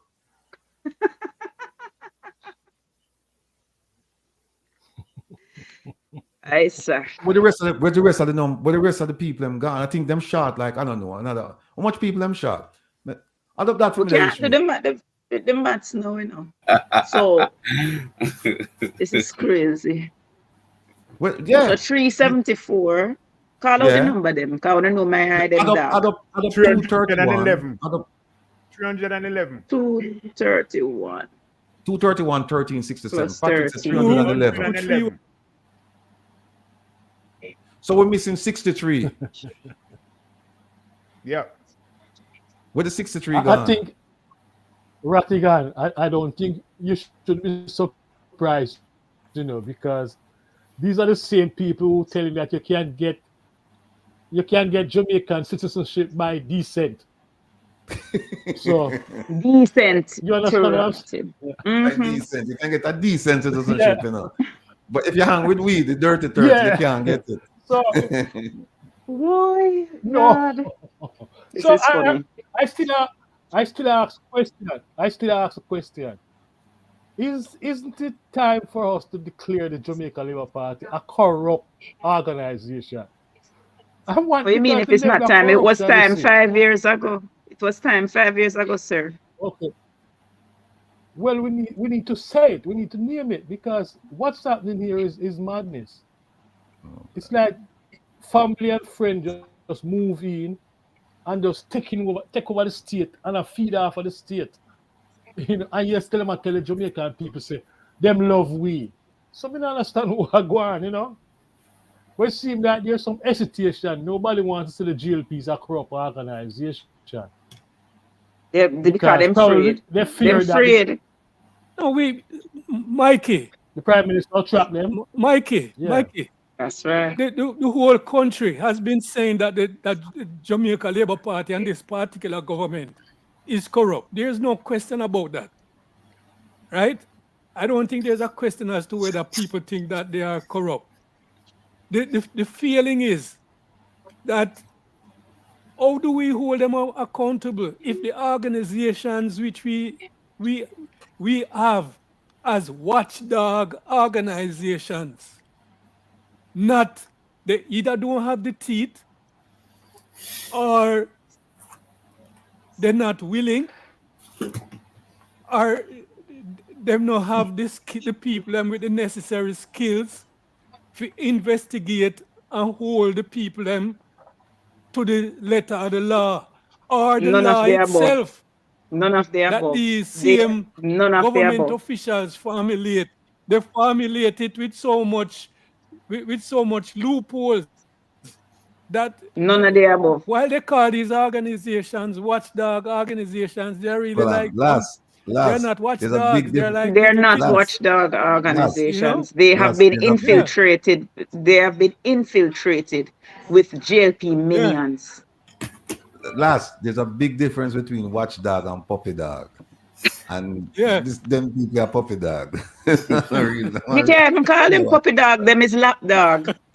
Puppy dog. Because these people have been, because these watchdog organizations, no, but what you say last, remember now, when PNP was government, last, remember that these watchdog organizations were formed by a lot of JLP operatives, the same operatives that have now disappeared when JLP is in power, because we've been asking all along where all of these. You might gone. Come now. You're not hearing me? Nobody hearing me? I'm hearing you. I hear you. Okay, I'm saying that a lot of these watchdog organizations were created under the PNP administration to put pressure on the then PNP government. But as soon as the administration has changed, a lot of them have simply died down and disappeared. You understand? Because a lot of them were created by JLP operatives. Which organization you're pointing to? Was created. You know what? I'm not going to say anything about the dead. Like one of them died recently, so I'm not going to criticize. That's not nice, Kamla. That's not nice.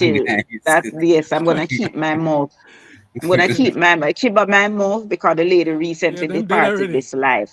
She recently departed this life, and I used to call her out Yeah. on a regular basis because she had stopped. We no longer heard her cry.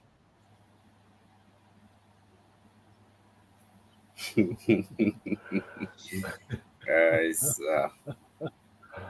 Oh So man, fun. you see, yes, one thing about Jamaican politics, it's rough and tumble. But I hope it don't get to the stage like what we see happening in America. You know, Mm.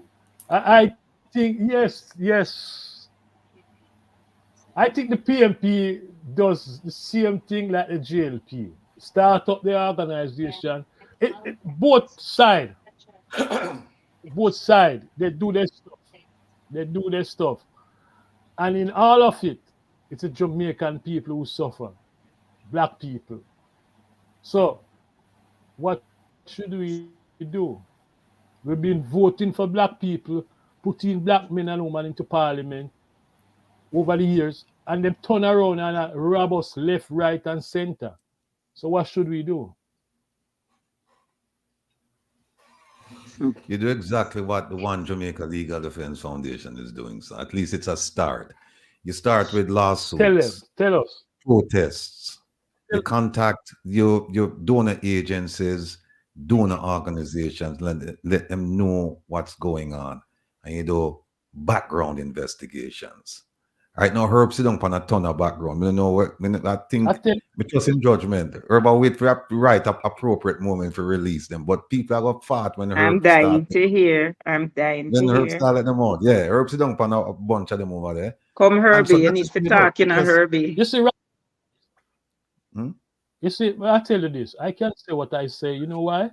In 1970s, I work at the Ministry of Housing. Hear me? Ministry of Housing. And the practice that we observe and experience under Tony Spalding around the construction sites was one of the most corrupt operation I ever experienced.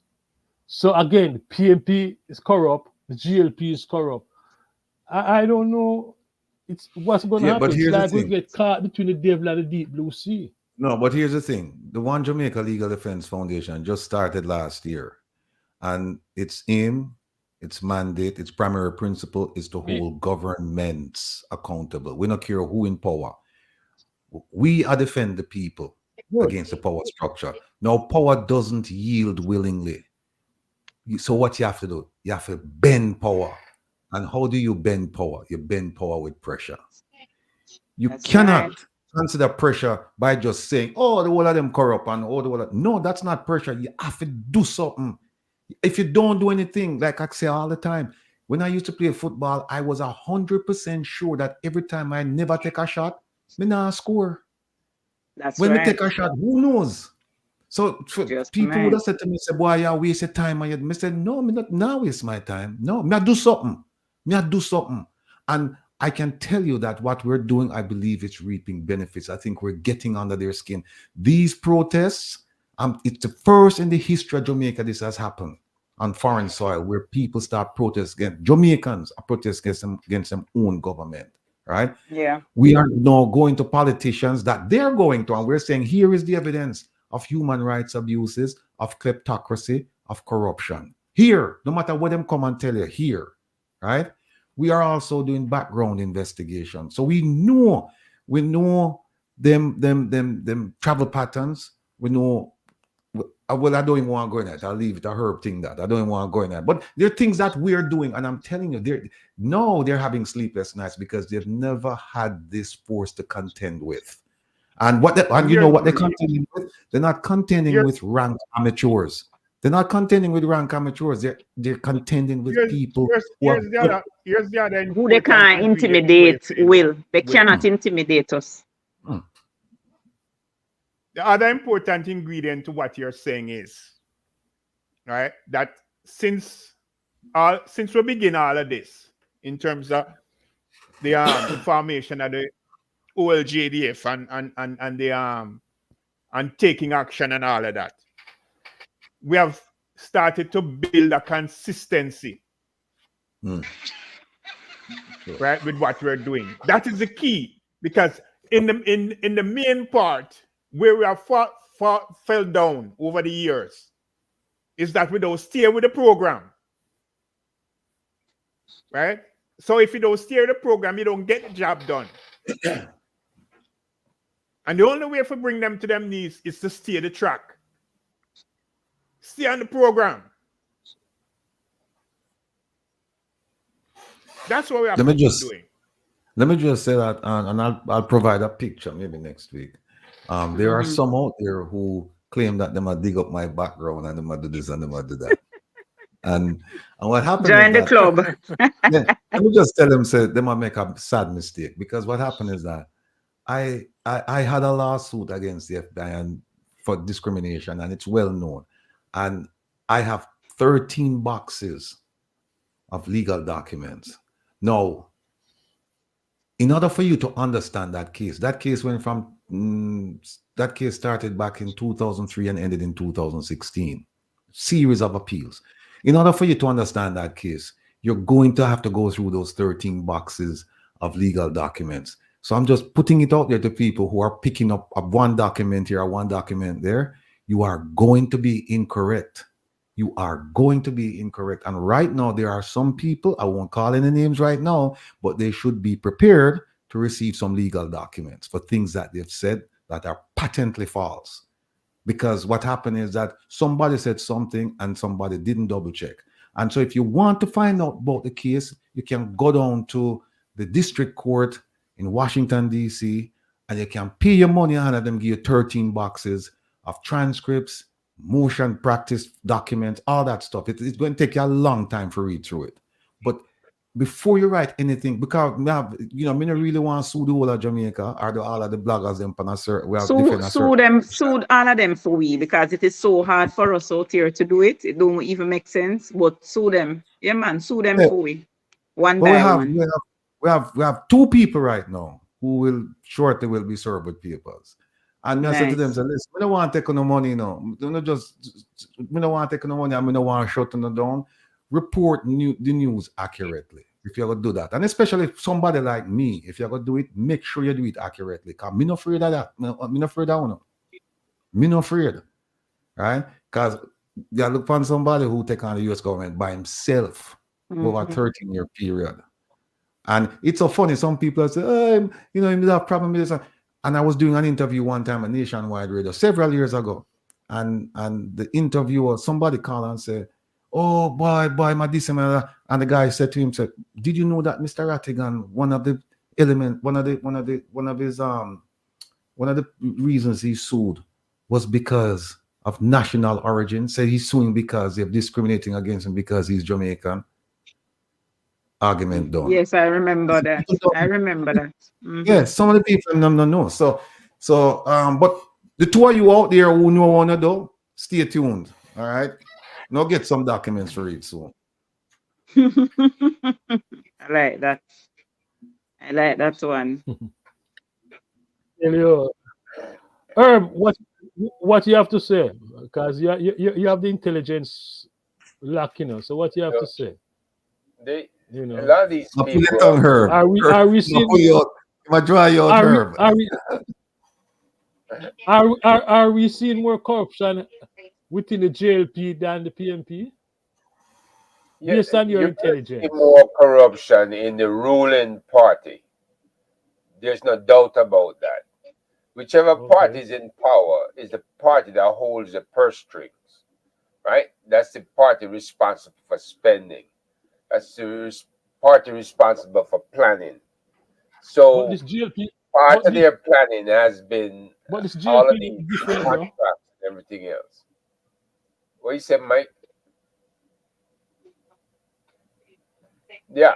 I said, but this JLP government beat all past government, all previous government. They beat up all past government, including their own government combined. This is Michael. I've never seen anything like this. Yeah. Whole this government for the last 7-8 years has surpassed all corruption in the PNP and past JLP governments combined, right? There's no doubt about that.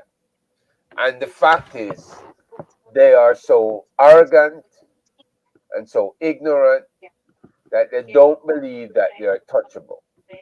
They don't Exactly. believe anybody can track or trace anything that they have done. And it's going to come back to hurt them, especially when we start pushing for enactment of Magnitsky against certain people, right? And we've started that process already. And we have some meetings coming up where we're going to make sure we pinpoint who that we'd love to see them go after. Now, when Hollis came here, the ambassador took him to see um, the head of the Western Hemisphere committee in the Senate, took him to see Marco Rubio, took him to see the key members in Congress, right? Foreign affairs people, right?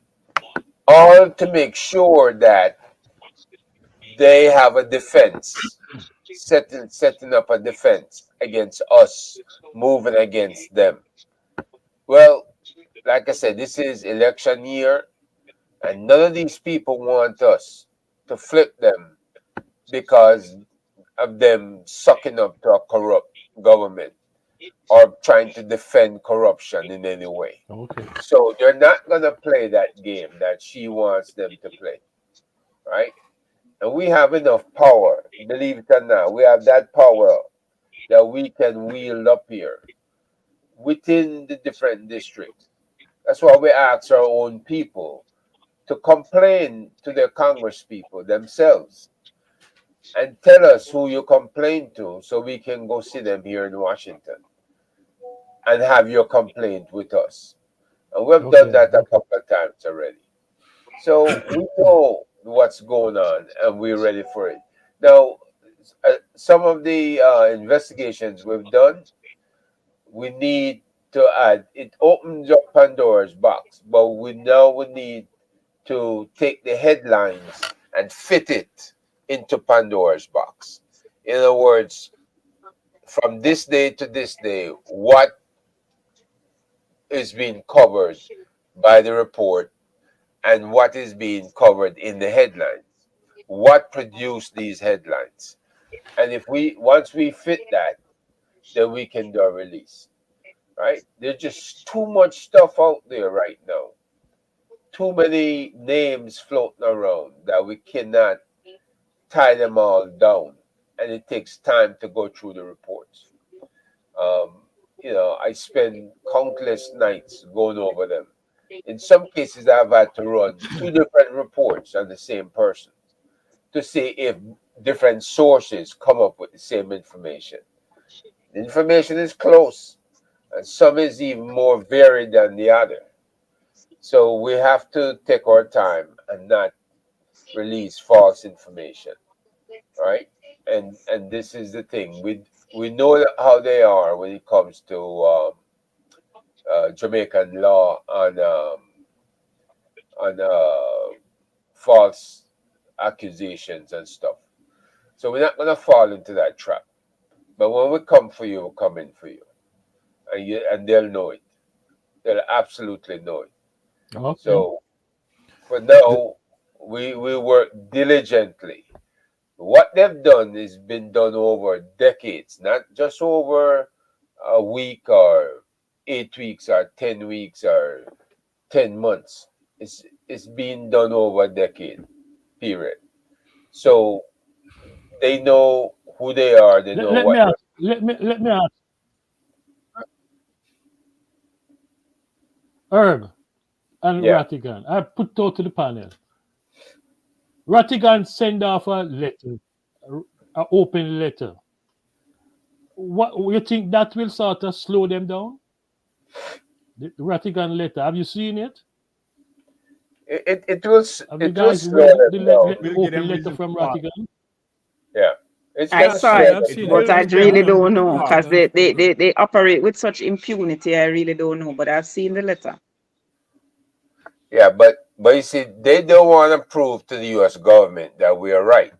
Ratigan, So they're going to have to Yes. play nice in the sandbox. That's the bottom line. You know. You And the really only see way them you play playing nice, nice? huh? You really think that they're gonna play nice in the sandbox with everything that is happening right now? Well, they're going to have to do it by the numbers. We're doing it by the numbers. And that's what they can't stand. They don't want to slow down Ratigan, their Yeah. their argument. All right. Hold on a second. can you Hold on. bring us up on the letter? Can you say something on the See the letter? letter. Yeah. See the complete, see the final product. Yeah. See it. There. So let me just share it with you. Pull that up there. Ishmael. This is the one that was sent out.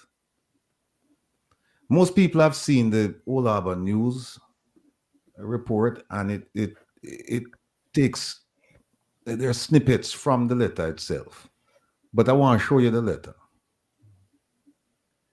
Yeah, pull it up, Ishmael. Are you Yeah, I'm Nita? trying to find that letter from you know. Yeah, I have it, but I don't see it. Where you put it? What's a minute? Okay, yes, I have. All right. You move it. You have it. I No, just you move it. You put it up and move it. Oh, it's not there.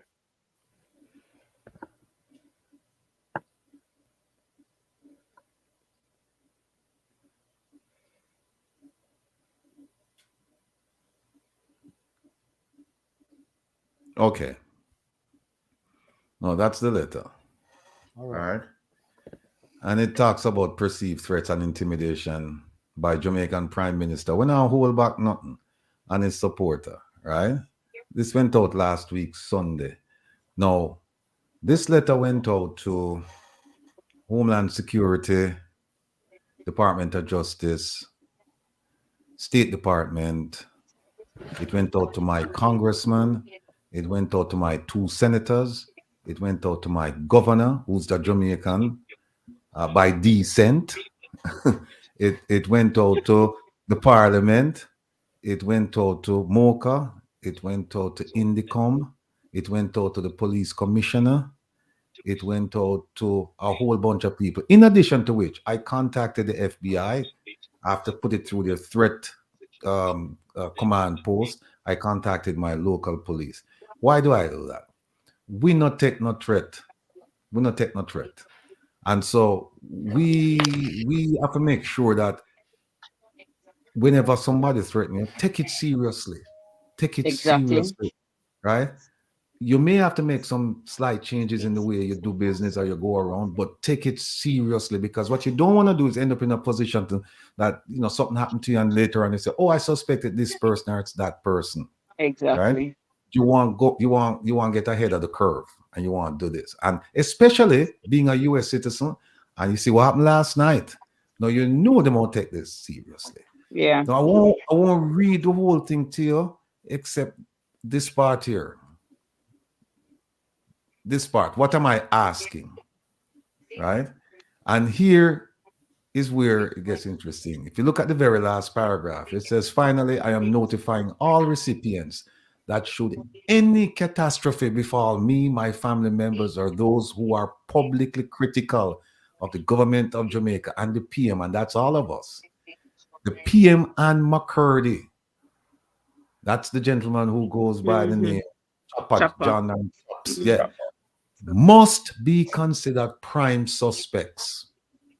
And I go on to say, because of the potential danger to me, my family, and others, all necessary action should be taken to ensure that the Prime Minister and McCurdy are monitored. That's the first thing. Monitored through sources, human sources, monitored through physical surveillance, monitored through signal surveillance. Second thing, place them on the US watch list. And once you Amen. go on I the agree watch with list, that. once you go up on the watch list, it's hard It to can't come come off. off. I place people on the watch list, yes. Third, Evaluate. Wait, you can't come off. No, evaluate them based on a threat assessment. So they need to do on a threat assessment. So what kind of threats do these men pose to all of these people criticizing the government? And the very last thing I'm asking for is subject them to U.S. visa revocation. Right? Wow. So those are the things we're asking for. And this letter went off. And interesting, I can stop sharing now. Interesting, last week, a few days after it went out, I was contacted by an attorney of note in the Washington, D.C. area from a very prestigious law firm. He's involved in a whole bunch of corruption things, investigations of investigating corruption across the globe. And he gave me 2 international organizations, and he said, send this to them as well. So we're sending this all over the globe to say, people who are expressing their constitutional right to free speech do not have that right in Jamaica. And by extension, outside of Jamaica, because we have these 2 gentlemen now talking all kinds of nonsense, particularly Mr. McCurdy. And I already put out another video again. Yes, another he did. video. He's doubling down on what he said. Because he said, look, we have 7 of them. Him said, I personally have 7 of them I am looking at, and I've identified 4. This is what him said last week, right? And no, him said that it gone up to 5. Yeah, exactly. That he has identified. And him said, we know so what those them are live. threats. Him said, we see them in them house of water, them plants. We know them live. That means he's trespassing. I know him said, no, you hear him said, the latest one, that we know well, check out places where them hang out. Where them hang out. I mean, you have to take this gentleman, I think something is wrong with him. I don't think he's well. No, I think he's well, but I think what happened is that he is power drunk. Because he feels that he's so close, he basically is a proximity to power that has gone into his head. So he feels as though he's untouchable. He can do whatever he wants to. He's power drunk. So now him get a big job. Remember, said this boy not coming from nowhere. You know? Hold on. Let me just say one thing to Mr. Chopper. Mr. McCurdy. Well, I'm not need to. Let me just say one thing to Mr. McCurdy. Mr. McCurdy, if you're watching this program and you're listening to my voice, keep this in mind. If you're a U.S. citizen or you're a green card holder, permanent resident, you're supposed to be paying your taxes to the IRS. And I have a video which clearly shows that you are some kind of project manager at a hospital, the construction of a hospital. Right. Plus, I saw you on TV where you were interviewed as being the chairman of, I think, the Montego Bay High School or something, president or whatever. And if that's St. James High School. James, yeah. So I just want you to know, sir, that if you are actually doing these things and they're paid positions, you have a duty and, in fact, an obligation to report income to the Treasury Department. You must pay your taxes. And if you don't pay your taxes, you know what is likely to happen. Al Capone went to prison, one of the most notorious criminals in America, went to prison not for murdering people. He went to prison for tax evasion. So, Mr. Chopper, be very careful. Be very careful. Not with me. Be very careful with the U.S. government. Uncle Sam wanting piece of flesh. Remember that. You know, ironically, I'm going to share some. Hold on, Ishmael.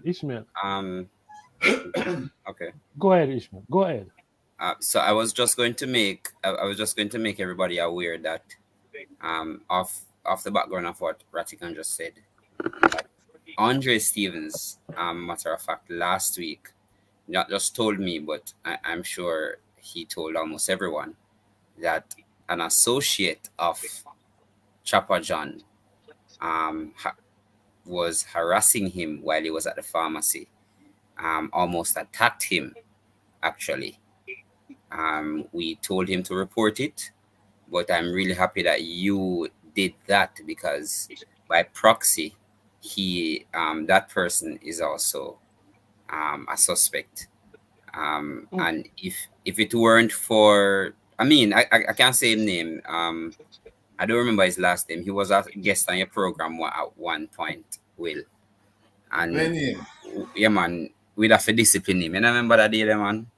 I was on the program that day. So. Where name? You say no afraid to call name. Vegas, man. Vegas. Ishmael, can you tell him in private? Tell who in private? I tell them already. It's not a. You can text them. No man, I tell them man. It's not. I not say I'm afraid. I not say I'm afraid. And like country, I get tell me about what house me come from. You know, you feel like no that no their water house. You know, you feel like So I. hold on. That's the People same. this. That's the same. But one of them Clownville. was doing the same thing to me Clownville, that too was on my across the phone. street at the Oh. demonstration. No man, that a phone man, Kamla. The Yeah, man that's St. actually, Patrick. the man actually, Okay. I try attack Andre. Me sorry, me never did it with him. God say I know. So yeah, that's I hope Andre Well, reported let me him. say this. I Let really me say do. I this. really do because But whenever let me say this. Let me say this. Let me okay, say go this. ahead. Ishmael, let me say this. I can understand your reaction, Kamala reaction, Ratigani reaction, and Herb reaction to what Olney said about tracking and tracing thing. But this is nothing new. In the 1970s, they used to track and trace us, those of us who went to Cuba to study. In the 1970s, they used MIU and track us. I remember a certain policeman, and I can call his name. His name is Chambers. That man used to turn up at my house and ask my mother and father, where am I? They want to know, you know. So tracking and tracing is nothing new. All this is just resorting to Eddie Siaga playbook and try to intimidate folks. That is basically what they're trying to do. Because we know those of us who have been in the field for a long time. Patrick can hear me out. Right, Patrick? Yeah. We Yeah. are It's a known familiar with thing. them. Known Track and thing. trace us. We use a special branch. The MIT. It's just that they have the technology. But they used to do it. Yeah. Mm. There was a certain guy who used to turn up at the Workers' Party office every Monday. And we just knew him as a he come to track and trace us. So I don't think we should be too alarmed over what Oli said. Because they have been doing it. I know for a fact that they have been doing it since the 1970s. I mean, You know, I so said my it thing is, because I don't want to see Kamala and others. mm-hmm. I don't want to see them stop doing this work, you know, because this work is Yeah. necessary work. So You know, so it's so necessary work. And some folks they don't. Some folks are not familiar with the tricks.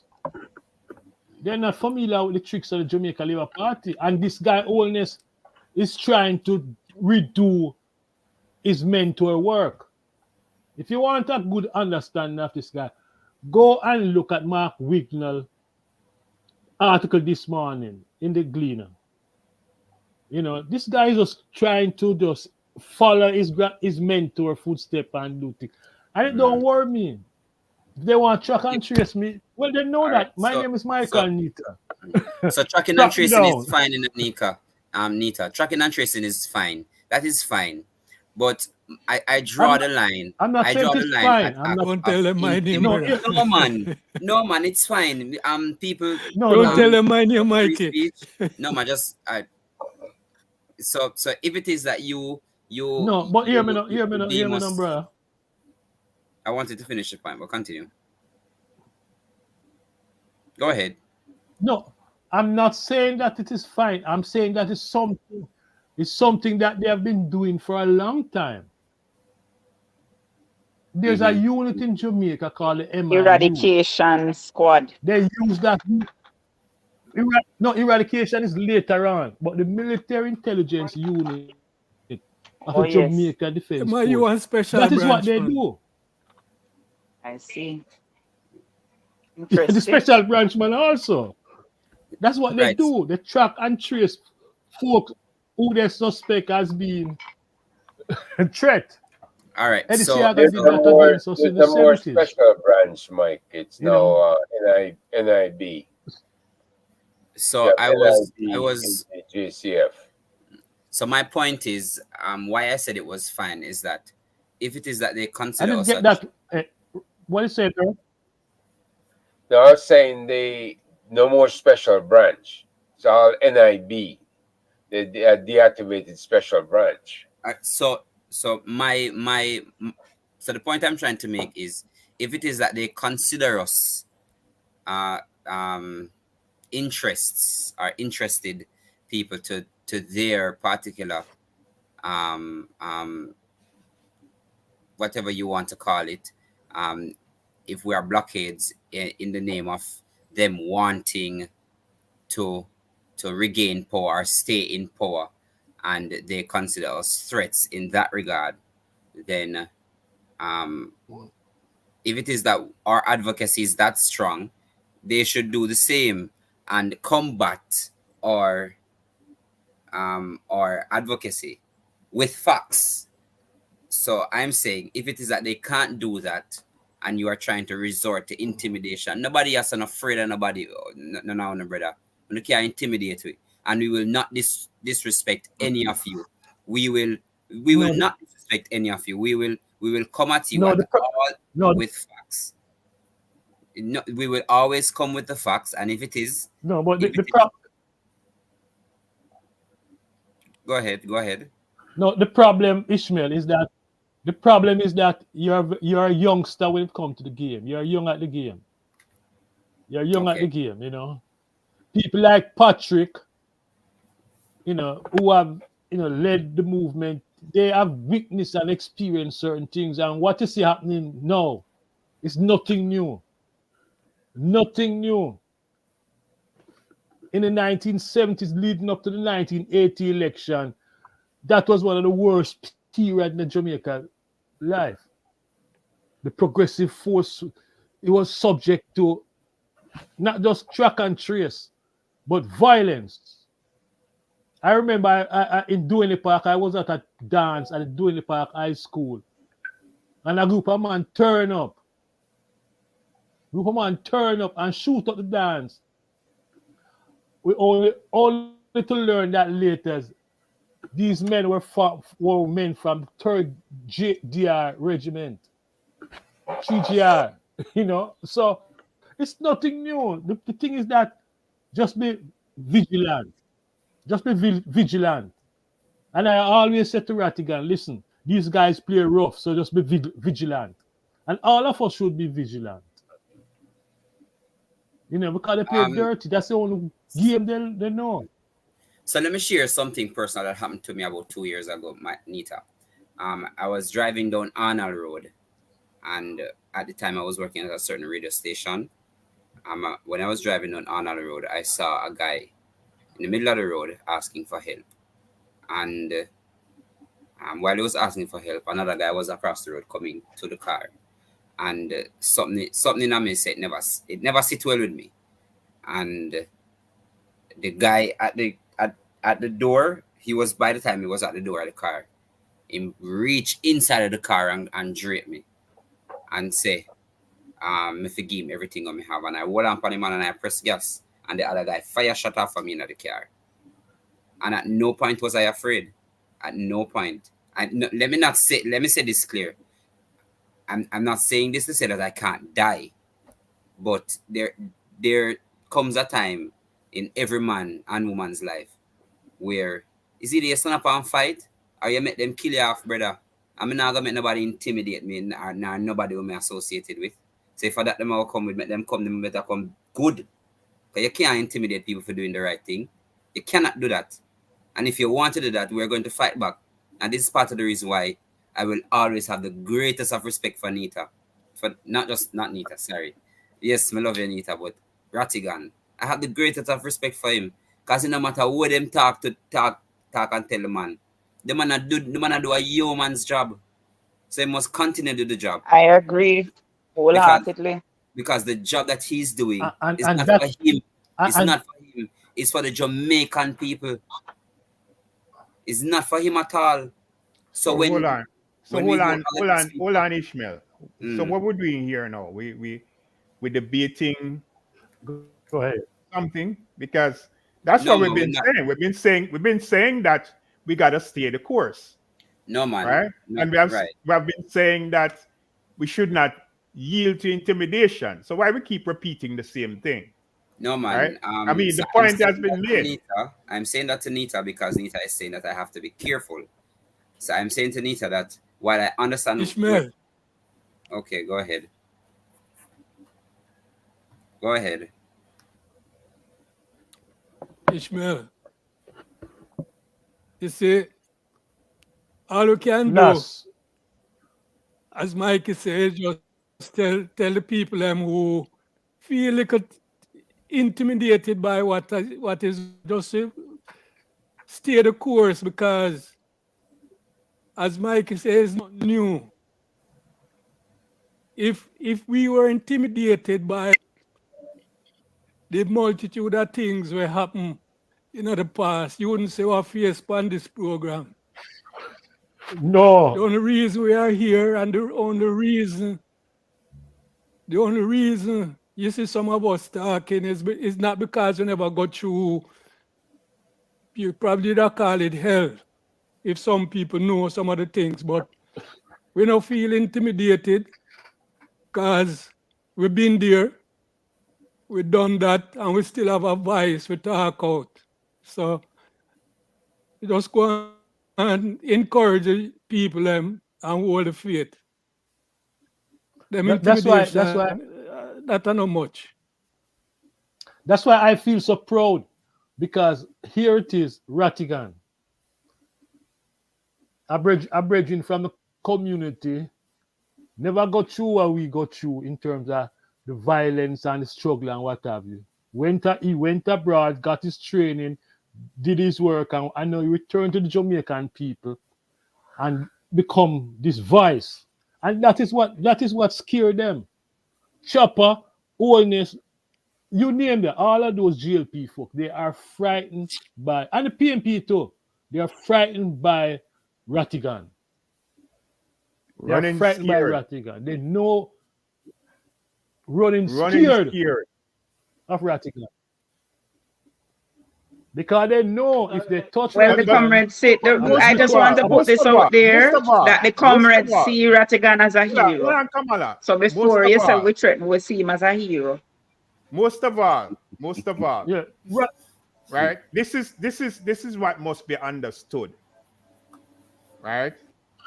Is that this is not being done just simply to be a challenge to them. It is to bring the people, the Jamaican people forward, wake them up in terms of what needs to be done for Jamaica to progress. This is really what it's about. This is really what it's about. It's not about who fear and who are going to succumb to intimidation and all of that. Because like it has been said, many of us here on this platform have seen intimidation in many ways before. And here we are. Right? You have people who know me from way back. I would be shocked because them figure so well, them could have put me down. Here I am. Right? So it's really about what we're doing to really move Jamaica forward, Jamaican people forward, wake up Jamaican people in terms of we're not looking for saviors. We have to save ourselves. no, yes, That's how it works. yes. Politician or not. Let me just say, I keep saying it. Politicians are not leaders. They can't be leaders. let me just say that. Let me just say that, I understand how people feel about me, but I'd like everybody to know that it's not about me. It's about all of us and the people. And I'm just one voice of the many voices out there. You have people like Herb Nelson, who's been in this fight for quite some time. Nita, know your history. And by the way, they mash up my house, a water house. I remember me have to run because me live on the gully bank. And me have to run and go over Whitfield town over there to go skate till the violence cool down. And them almost killed me one time. You live on the borderline. Borderline. And them almost killed me run up behind Penwood High School there, run us up on Seaward Drive. Borderline, I shoot that road. Yeah. Yeah. But what I say Yeah. is that, I take my inspiration from people like all of you on the panel right here, so now. And it just give me the drive and the energy for the more, because I'm not doing this for politics, I'm not doing this for position, I'm not doing this for power, I'm not doing this for status, I'm doing this for 1P, and that's people. That's what I do it for. And I will continue to do it. Amen. Amen. Yeah, and I will continue to do it. And like the letter said, I am here to hold governments, plural, accountable. Because like you said, there is what we're looking at, no, we're looking at, when we look at governments in Jamaica, we're looking at it in terms of degrees of corruption. Because we're not saying that we have a party that is not corrupt, right? We're saying that one party is so corrupt, it's just beyond the pale. That's what we're saying. And so we still have to hold government accountable, whether it's this government or the opposition, if they become government. That is my stance. That will be my stance. Fortunately for me, I have a good support group, and I'm also part of the support for the group. We have people like Herb, we have Dr. Forget that name now. Francis, right? And we have a group, a bunch of other people like Jamaican, Carlos. Everybody put in on the mix. You have Andre Stevens, you have Lonesome, you have Mystic Sensation. You have so many people. You have Kamala. Forgive me if I forget the names, but it's a community effort, and that is what we're seeing That's right right. now. Yes, That's right. people might just mention my name, but by no means do I take any other credit, because I see myself as a foot soldier journalist like everybody else. And as I've said before with my group, I said, listen, our group, we don't have a hierarchical leadership where you take off the head and then, that's it, it disintegrates. We have a flat leadership. Everybody is a leader in their own right. So if them should I do something to somebody, the movement will continue. And this is a true movement. This is not like the bogus movement, what them call the Global Jamaica Diaspora Council, which is an organization, and they're afraid to register it because of the implications for the government of Jamaica. So they call it a movement. This is a real movement, and it's gathering momentum. So I accept what people are saying, but I just want people to understand that it's not just me. It's me and you, and you, and you, and the whole that we combine. This is what a movement is about, right? And I've played that thing before that says that in a movement, people follow the followers, them don't follow the leader, right? That is who them say in most instances. So we are all followers and we're all leaders at the same time, because we have one thing in common. We may have different political views, different philosophical views, different social views, different views about sports and economy or whatever. But the one thing we're united on is that this government is corrupt and we have to hold it accountable. No, having said that, amen.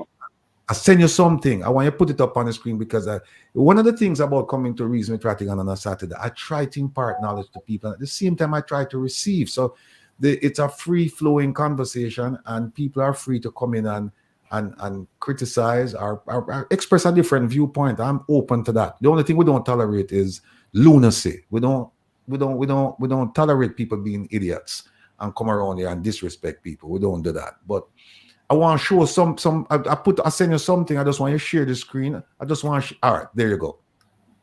No, you're gone again, brother. You take it off. All right, see there. No, this, folks, is gonna. All right, look, that's the Integrity Commission Act, right? And this is one of my passions, reading about the laws in Jamaica and reading about the administrative provisions and things like that, because I found that one of the best ways to deal with these types, these types of government types, is you have to hit them with their own legislation. You can't come and say, I feel like, or Mikey tell me, say, or Ishmael tell me, say, him nephew and him uncle tell him, say, no, you have to come and point it out to them and say, this is what I'm talking about. Make them answer that. Now, this is Integrity Commission Act of 2017, and I want to show you something. You hear people talk about the gag order. This is the gag order. My reading of it, and it may be incorrect, but it's my reading of it, and it has not been tested in court yet. And I wish the Integrity Commission would stiffen their spines and say, we are going to do this and take the challenge in court, because here's what happened. This same act says that you can't punish the Integrity Commission for doing something that is within their remit. You can't do it. So if they go to court, them can't do anything to them. But here's what we're going to talk about. This is it. It's this part right here, 3. All right. This is the gag order that you hear people talk about, right? It's section wait a minute. Oops, hold on. Section 53(3), right? Now, people hear this thing about gag order and say, "Oh, the man them can't talk," and nobody, very few people have taken the time to read the act and see what it means and make a cogent argument. The argument may be wrong, but you don't know until you make it, and a judge decides. Now, here's what it says. It says, until the tabling in Parliament of a report under Section 36, which is this statutory declaration, under Section 36, reports that the Integrity Commission has to provide to Parliament. It said, all matters under investigation by the Director of Investigation or any other person involved in such investigation shall be kept confidential, and no report or public statement shall be made by the Commission or any other person in relation to the initiation or conduct of an investigation under this Act. People read that and them don't read it. Until it is tabled in Parliament. So, like our table now.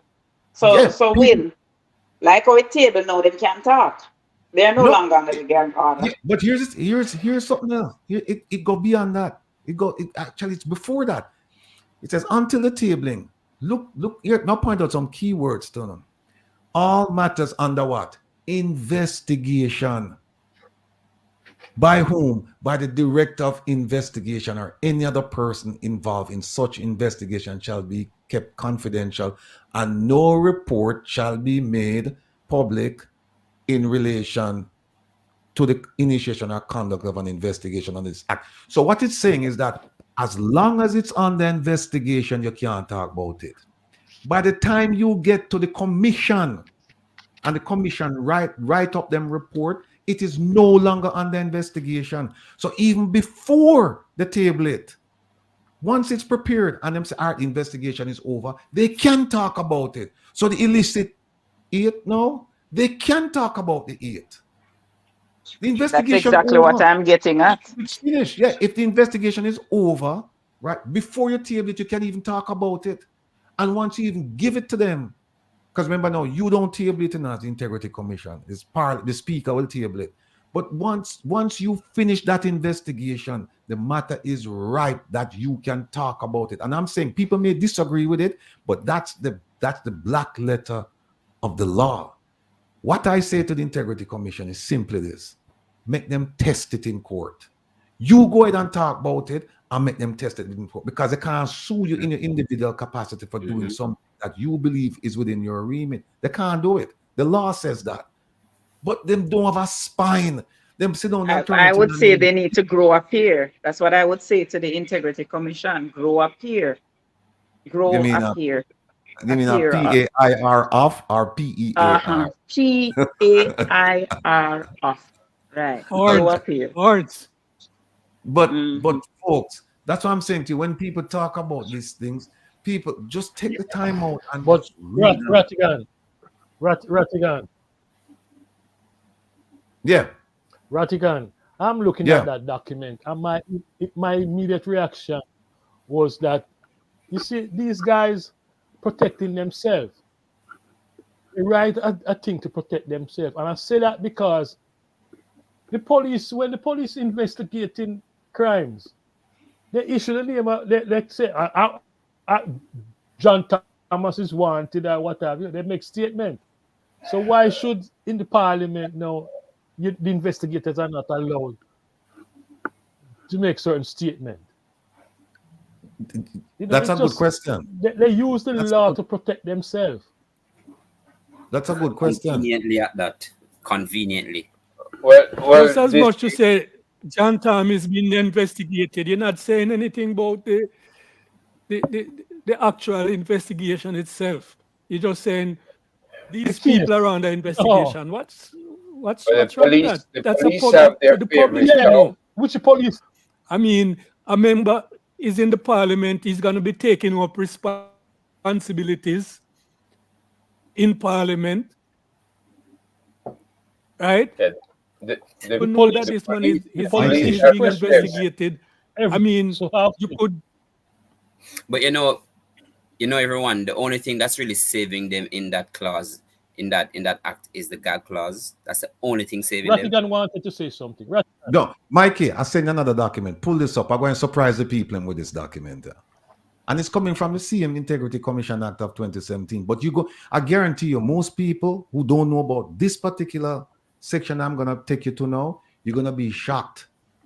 I guarantee you're going to be shocked when you read this thing. And it's, as Lonesome would have said, not my words. I just put it up there. This is coming from their own law. All right. See it again, Integrity Commission Act of 2017. No, they have a gag order that says you can't talk about it, right? And this is by convention. They've said you cannot talk about it until after it has been tabled in Parliament. So you can't talk about it, period. Look at this clause right here. Which section of this? Section 54, subsection 5, right? Let me bring it up a little bit. All right, look at 5. It says, where the director of investigation finds that the matter which gave rise to the investigation, because the way it works is director of complaints, them look through the matter when it come in first, and then decide, them collect some preliminary information, and then they decide whether or not it is worthy to be investigated, and then they pass it on to the director of investigation, right?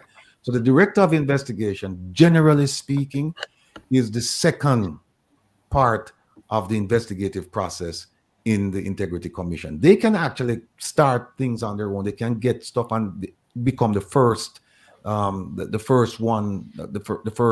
entity to conduct the investigation. But generally speaking, it comes from complaints to investigation. Now look at this. It says, where the director of investigation finds that the matter which gave rise to the investigation does not constitute an act of corruption or any wrongdoing, he shall recommend to the commission that the person who was the subject matter of the investigation be publicly exonerated of culpability in such manner as the commission deems fit, and the commission may do so unless the person concerned has requested the commission in writing not to do so. In plain and simple language, what this means is that if they might investigate Ishmael, for example, them can't talk about it. But once them realize that, wait a minute, there's no corruption here. No, them have to come out and publicly say, we were investigating Ishmael and we're very sorry. And Ishmael, how do you want us? Do you want us to? Them have to contact Ishmael, right? And Ishmael might say, no, I want an apology and I want it in writing. No, if you can't talk about it in the beginning, Why and why this does man an doesn't know, apology? Why is an and apology this man necessary? doesn't know that he's under investigation, why would you want to talk about it in the end? Why? It's either you say Ishmael is under investigation, and then you say, okay, we can exonerate Ishmael, or you say, we're not telling Ishmael that he's under investigation, and if we find that Ishmael is not culpable, then we're not going to tell him, end of story. But this makes no sense.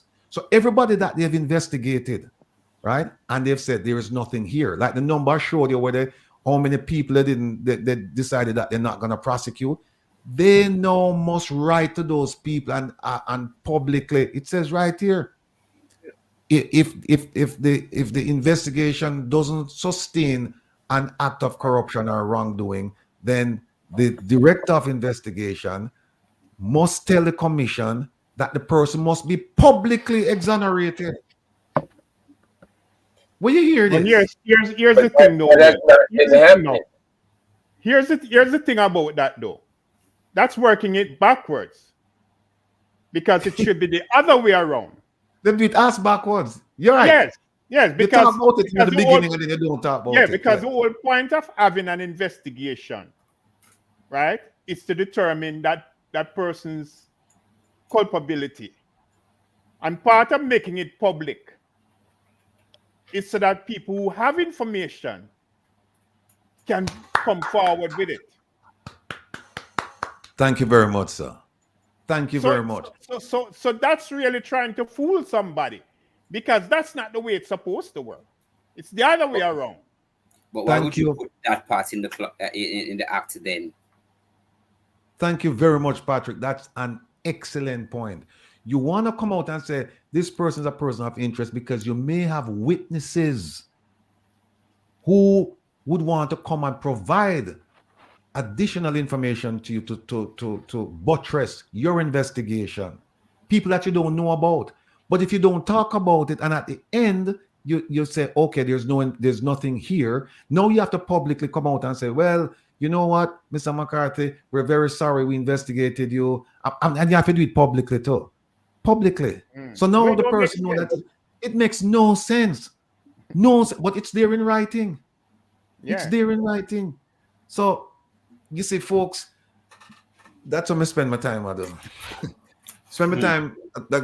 It's like, you know what I heard this week, last week, Monday? I heard one of the most ridiculous things coming from a person who should know better, Dr. Nadine Spence from the CRC. It was, no, Thursday, last week, Thursday. I heard her telling people that if you live overseas, you can come home and you can vote. And I wrote back in the chat and I said to her, no, there's something called the Representation of People Act. And I forgot the section. And it says you must be ordinarily a resident in Jamaica for 6 months. So I said, people who are leaving, people who live in England, America, Canada, wherever, if that's your permanent residence and you go back to Jamaica simply because you're on the voting roll, and that's part of the Electoral Commission's shortcomings too, because they're supposed to cull that roll and take people off who don't live there. But if you go back and you vote and then you turn on and you come back, you are doing that at your own peril. And she said it. And I put it in the chat, say, ma'am, this is wrong. And it's just false on deaf ears. But that's my passion, my people. And how do I protect my people? I protect my people not by just yelling and screaming and carrying on. I go and I read these things and I do my research and I come back and I present it. And when I present it to the politicians, they may come up with a different interpretation, but they can't say to me it's foolishness. It's hearsay, it's conjecture, it's a dream. No, I said, here it is. It's written right here. So, folks, this is what we have to do. We have to get involved. And I cannot tell people, I cannot say enough. File your ATIs. File your ATIs. You may think that it's a waste of time. I've gotten a ton of information. And by the way, I've gotten some information that cuts against the government. For example, the government said that they paid $32 or $33 million for the Vibes Cartel case. They said they paid the British lawyers $33 million. And they said they didn't pay any Jamaican lawyer because no Jamaican lawyer went. So they never have an invoice to pay no Jamaican lawyer. And when they look on the video, who you see behind the white man we are arguing the case? The DPP and the deputy, Jeremy. And they're there. No. And I'm going to say this again.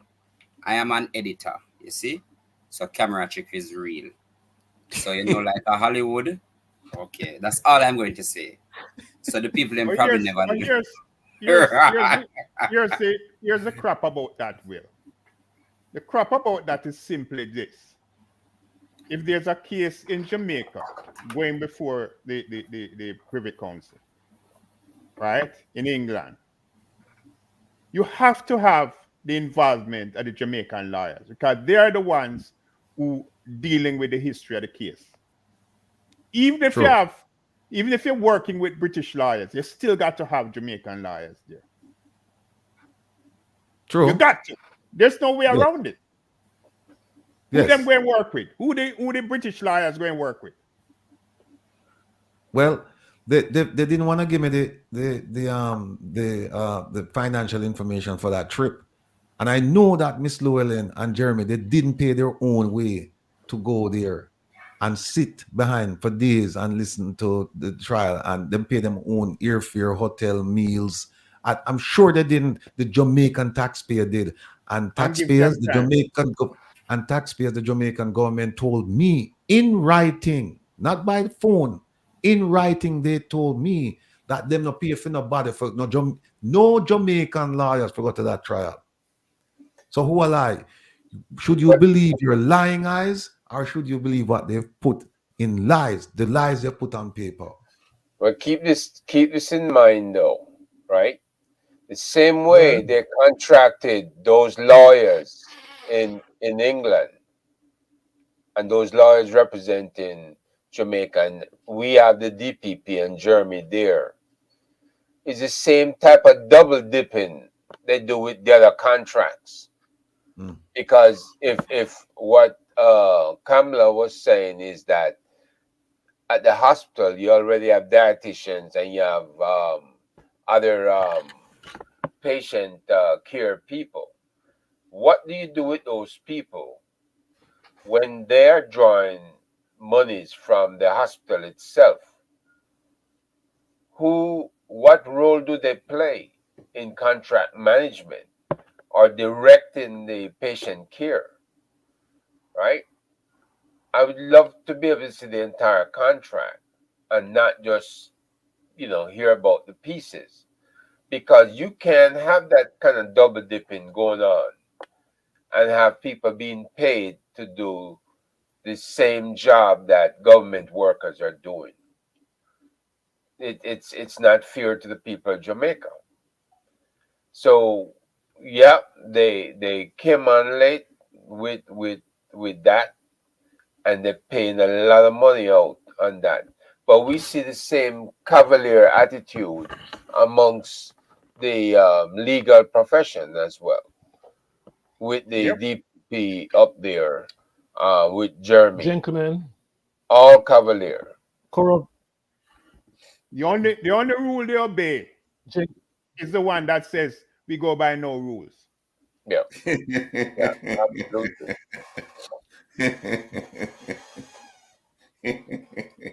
Gentlemen. We've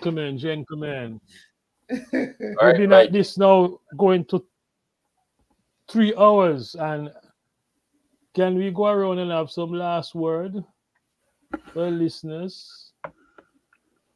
Starting with Patrick, and we go work ourselves around. Patrick. Yeah, well, Any the remark? one solid Who's thing we know remarks? coming out of this is don't be intimidated. Stay the course. Right? Because we can't take our eye off the prize. The prize is that we're moving Jamaica forward. Right? And this corrupt government, right, has got to go. Right now, it's just a matter of time. But they are already on their way out. Right? So it's just stay in the course. Right? We're not gonna abandon the course.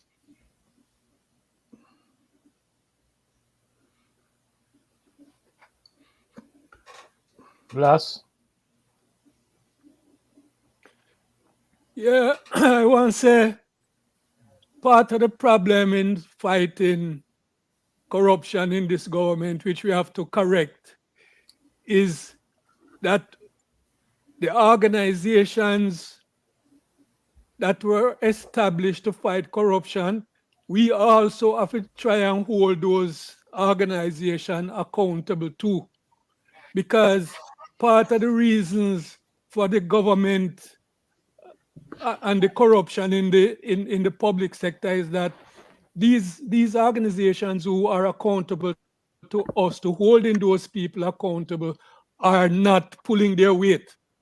And we need, as we'll point out, to examine those acts that put these organizations into operation and try to ensure that the acts themselves, right, are upgraded, and the people who work in these organizations actually want to hold government accountable.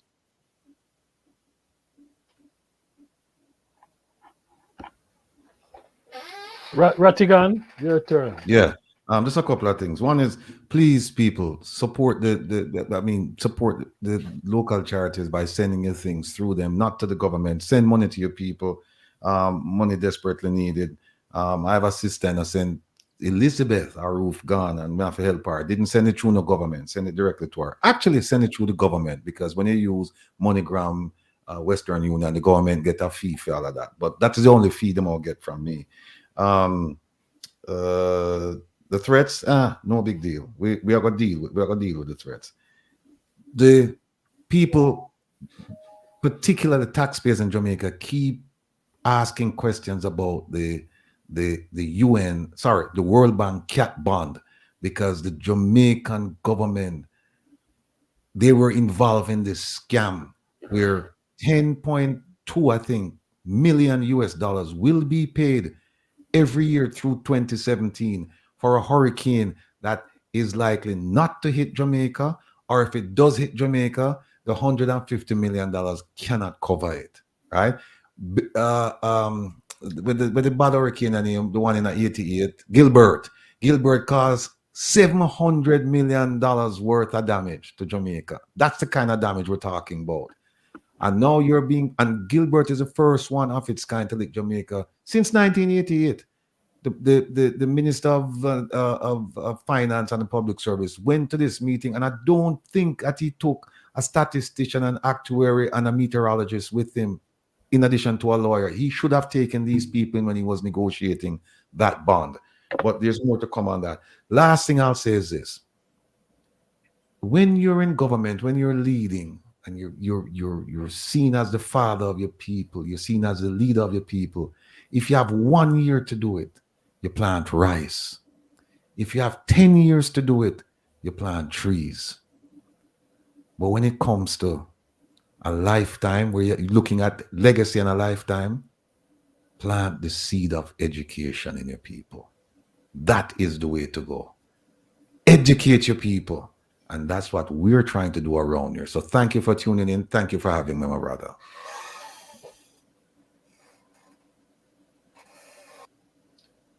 Before you move, you should check out the Gleaner, this morning Gleaner, because he has an article. Nigel has an article speaking to the points that you raise. Okay, Rattigan? All right, I'll look it up. I'll look it up now. Thanks. Yeah. I'm here. I'm hearing you. Yeah, in the commentary secretary, he has that. Kamala, right. Your turn. Last words. Hi, yes. So before I leave, I just want to say we need more people to advocate for Jamaica. Them can't come after all of we. They literally cannot come after all of us. So the more people to advocate for Jamaica, the better it is for all of us. We're seeing a government right now that is desperate, a government right now that is backed in a corner, and they are like a wounded animal, so they're trying to attack. They're sending out all the attack dogs, all the minions, but we have to just stay the course, keep focused, and hold them accountable. What is happening now is unprecedented. It is unprecedented. And as a result, we have to hold them accountable. We can't live with them like this no more. Time come. That's all I have to say. Time come. Patrick, your turn. No, Herb. Yeah. Thanks, Mike, for today's invitation, and blessings to my fellow panelists. Look, folks, it is what it is. We are fighting this never-ending battle against corruption. Everything that we talked about today, all of these contracts, all the processes for these contracts, you have to really, as a citizen of Jamaica, read. You need to read. You need to read between the lines. Look at what they're declaring, right? When they declare they're going to give away money, your money, you have to read about it, and you have to challenge it, right? You have to send in your complaints to the Integrity Commission and say, no, you don't agree with this, and say why. So right now, we see billions of dollars going out We know that there's enough staff there, but the staff is incomplete. But we know that they're going to be taken over by outsiders who don't have their executive knowledge or their experience. And the question is, what needs to be settled: who is going to be running the show? Who's going to be the manager? Who's going to be the leader? You can't have it both ways. You can't bring in an outside force and absorb it into a hospital system and have the current staff in place who's been waiting on their foot soldiers to do the work, to give them instructions, and you don't have adequate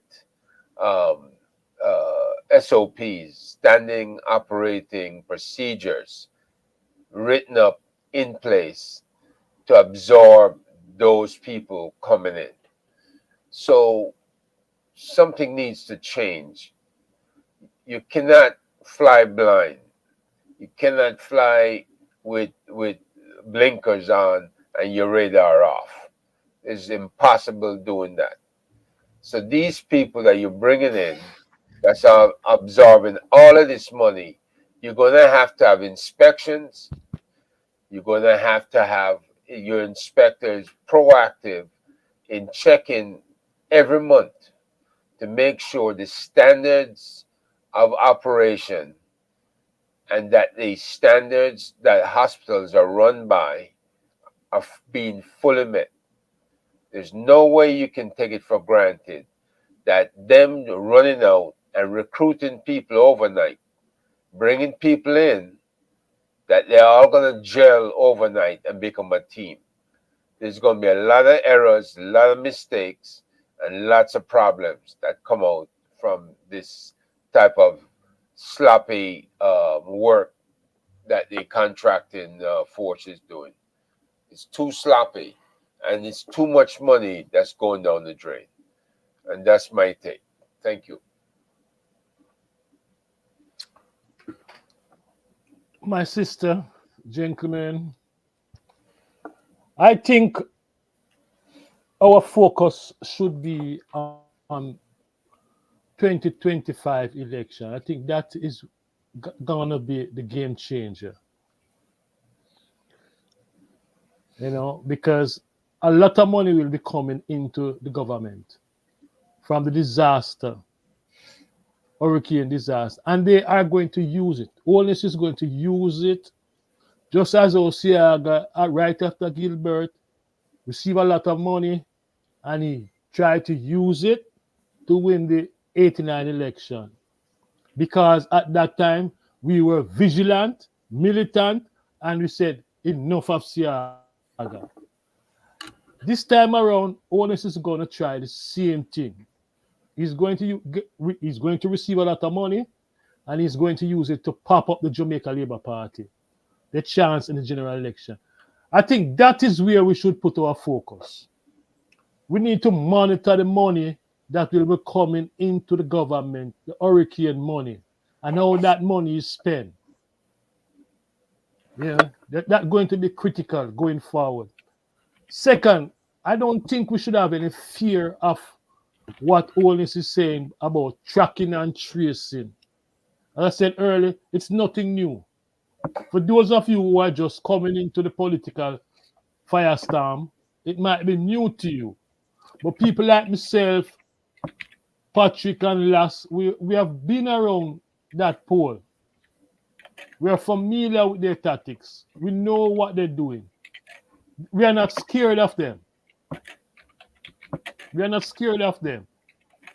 We just have to, as Patrick said, we just stay the course, and pretty soon we'll see the back of this Jamaica Labour Party government. So, on that note, I want to thank all of you for the contribution. I want to thank the listeners. And remember, we do it every Sunday at 4 p.m. at the round table. And please, I'm asking you to like and share this broadcast. And I want to heal up Sister Kamala. She finally joined us, and I hope we'll see her more often. Okay, because she's now that you are in Blessings. America. All right, my sister. Take care. And All right. I want to go Take out care. on a One note. love. I want to go out on a note. Hold on. Yeah, hold on. Let me put on some music here because this gonna be. Where's that brethren? I don't know. Where's that youth man? You know, him just set me up and leave me. You know. You understand me? But I want to play this song and go out. It's a nice song. I lick over this rhythm in 2007. It's a whole Studio One rhythm.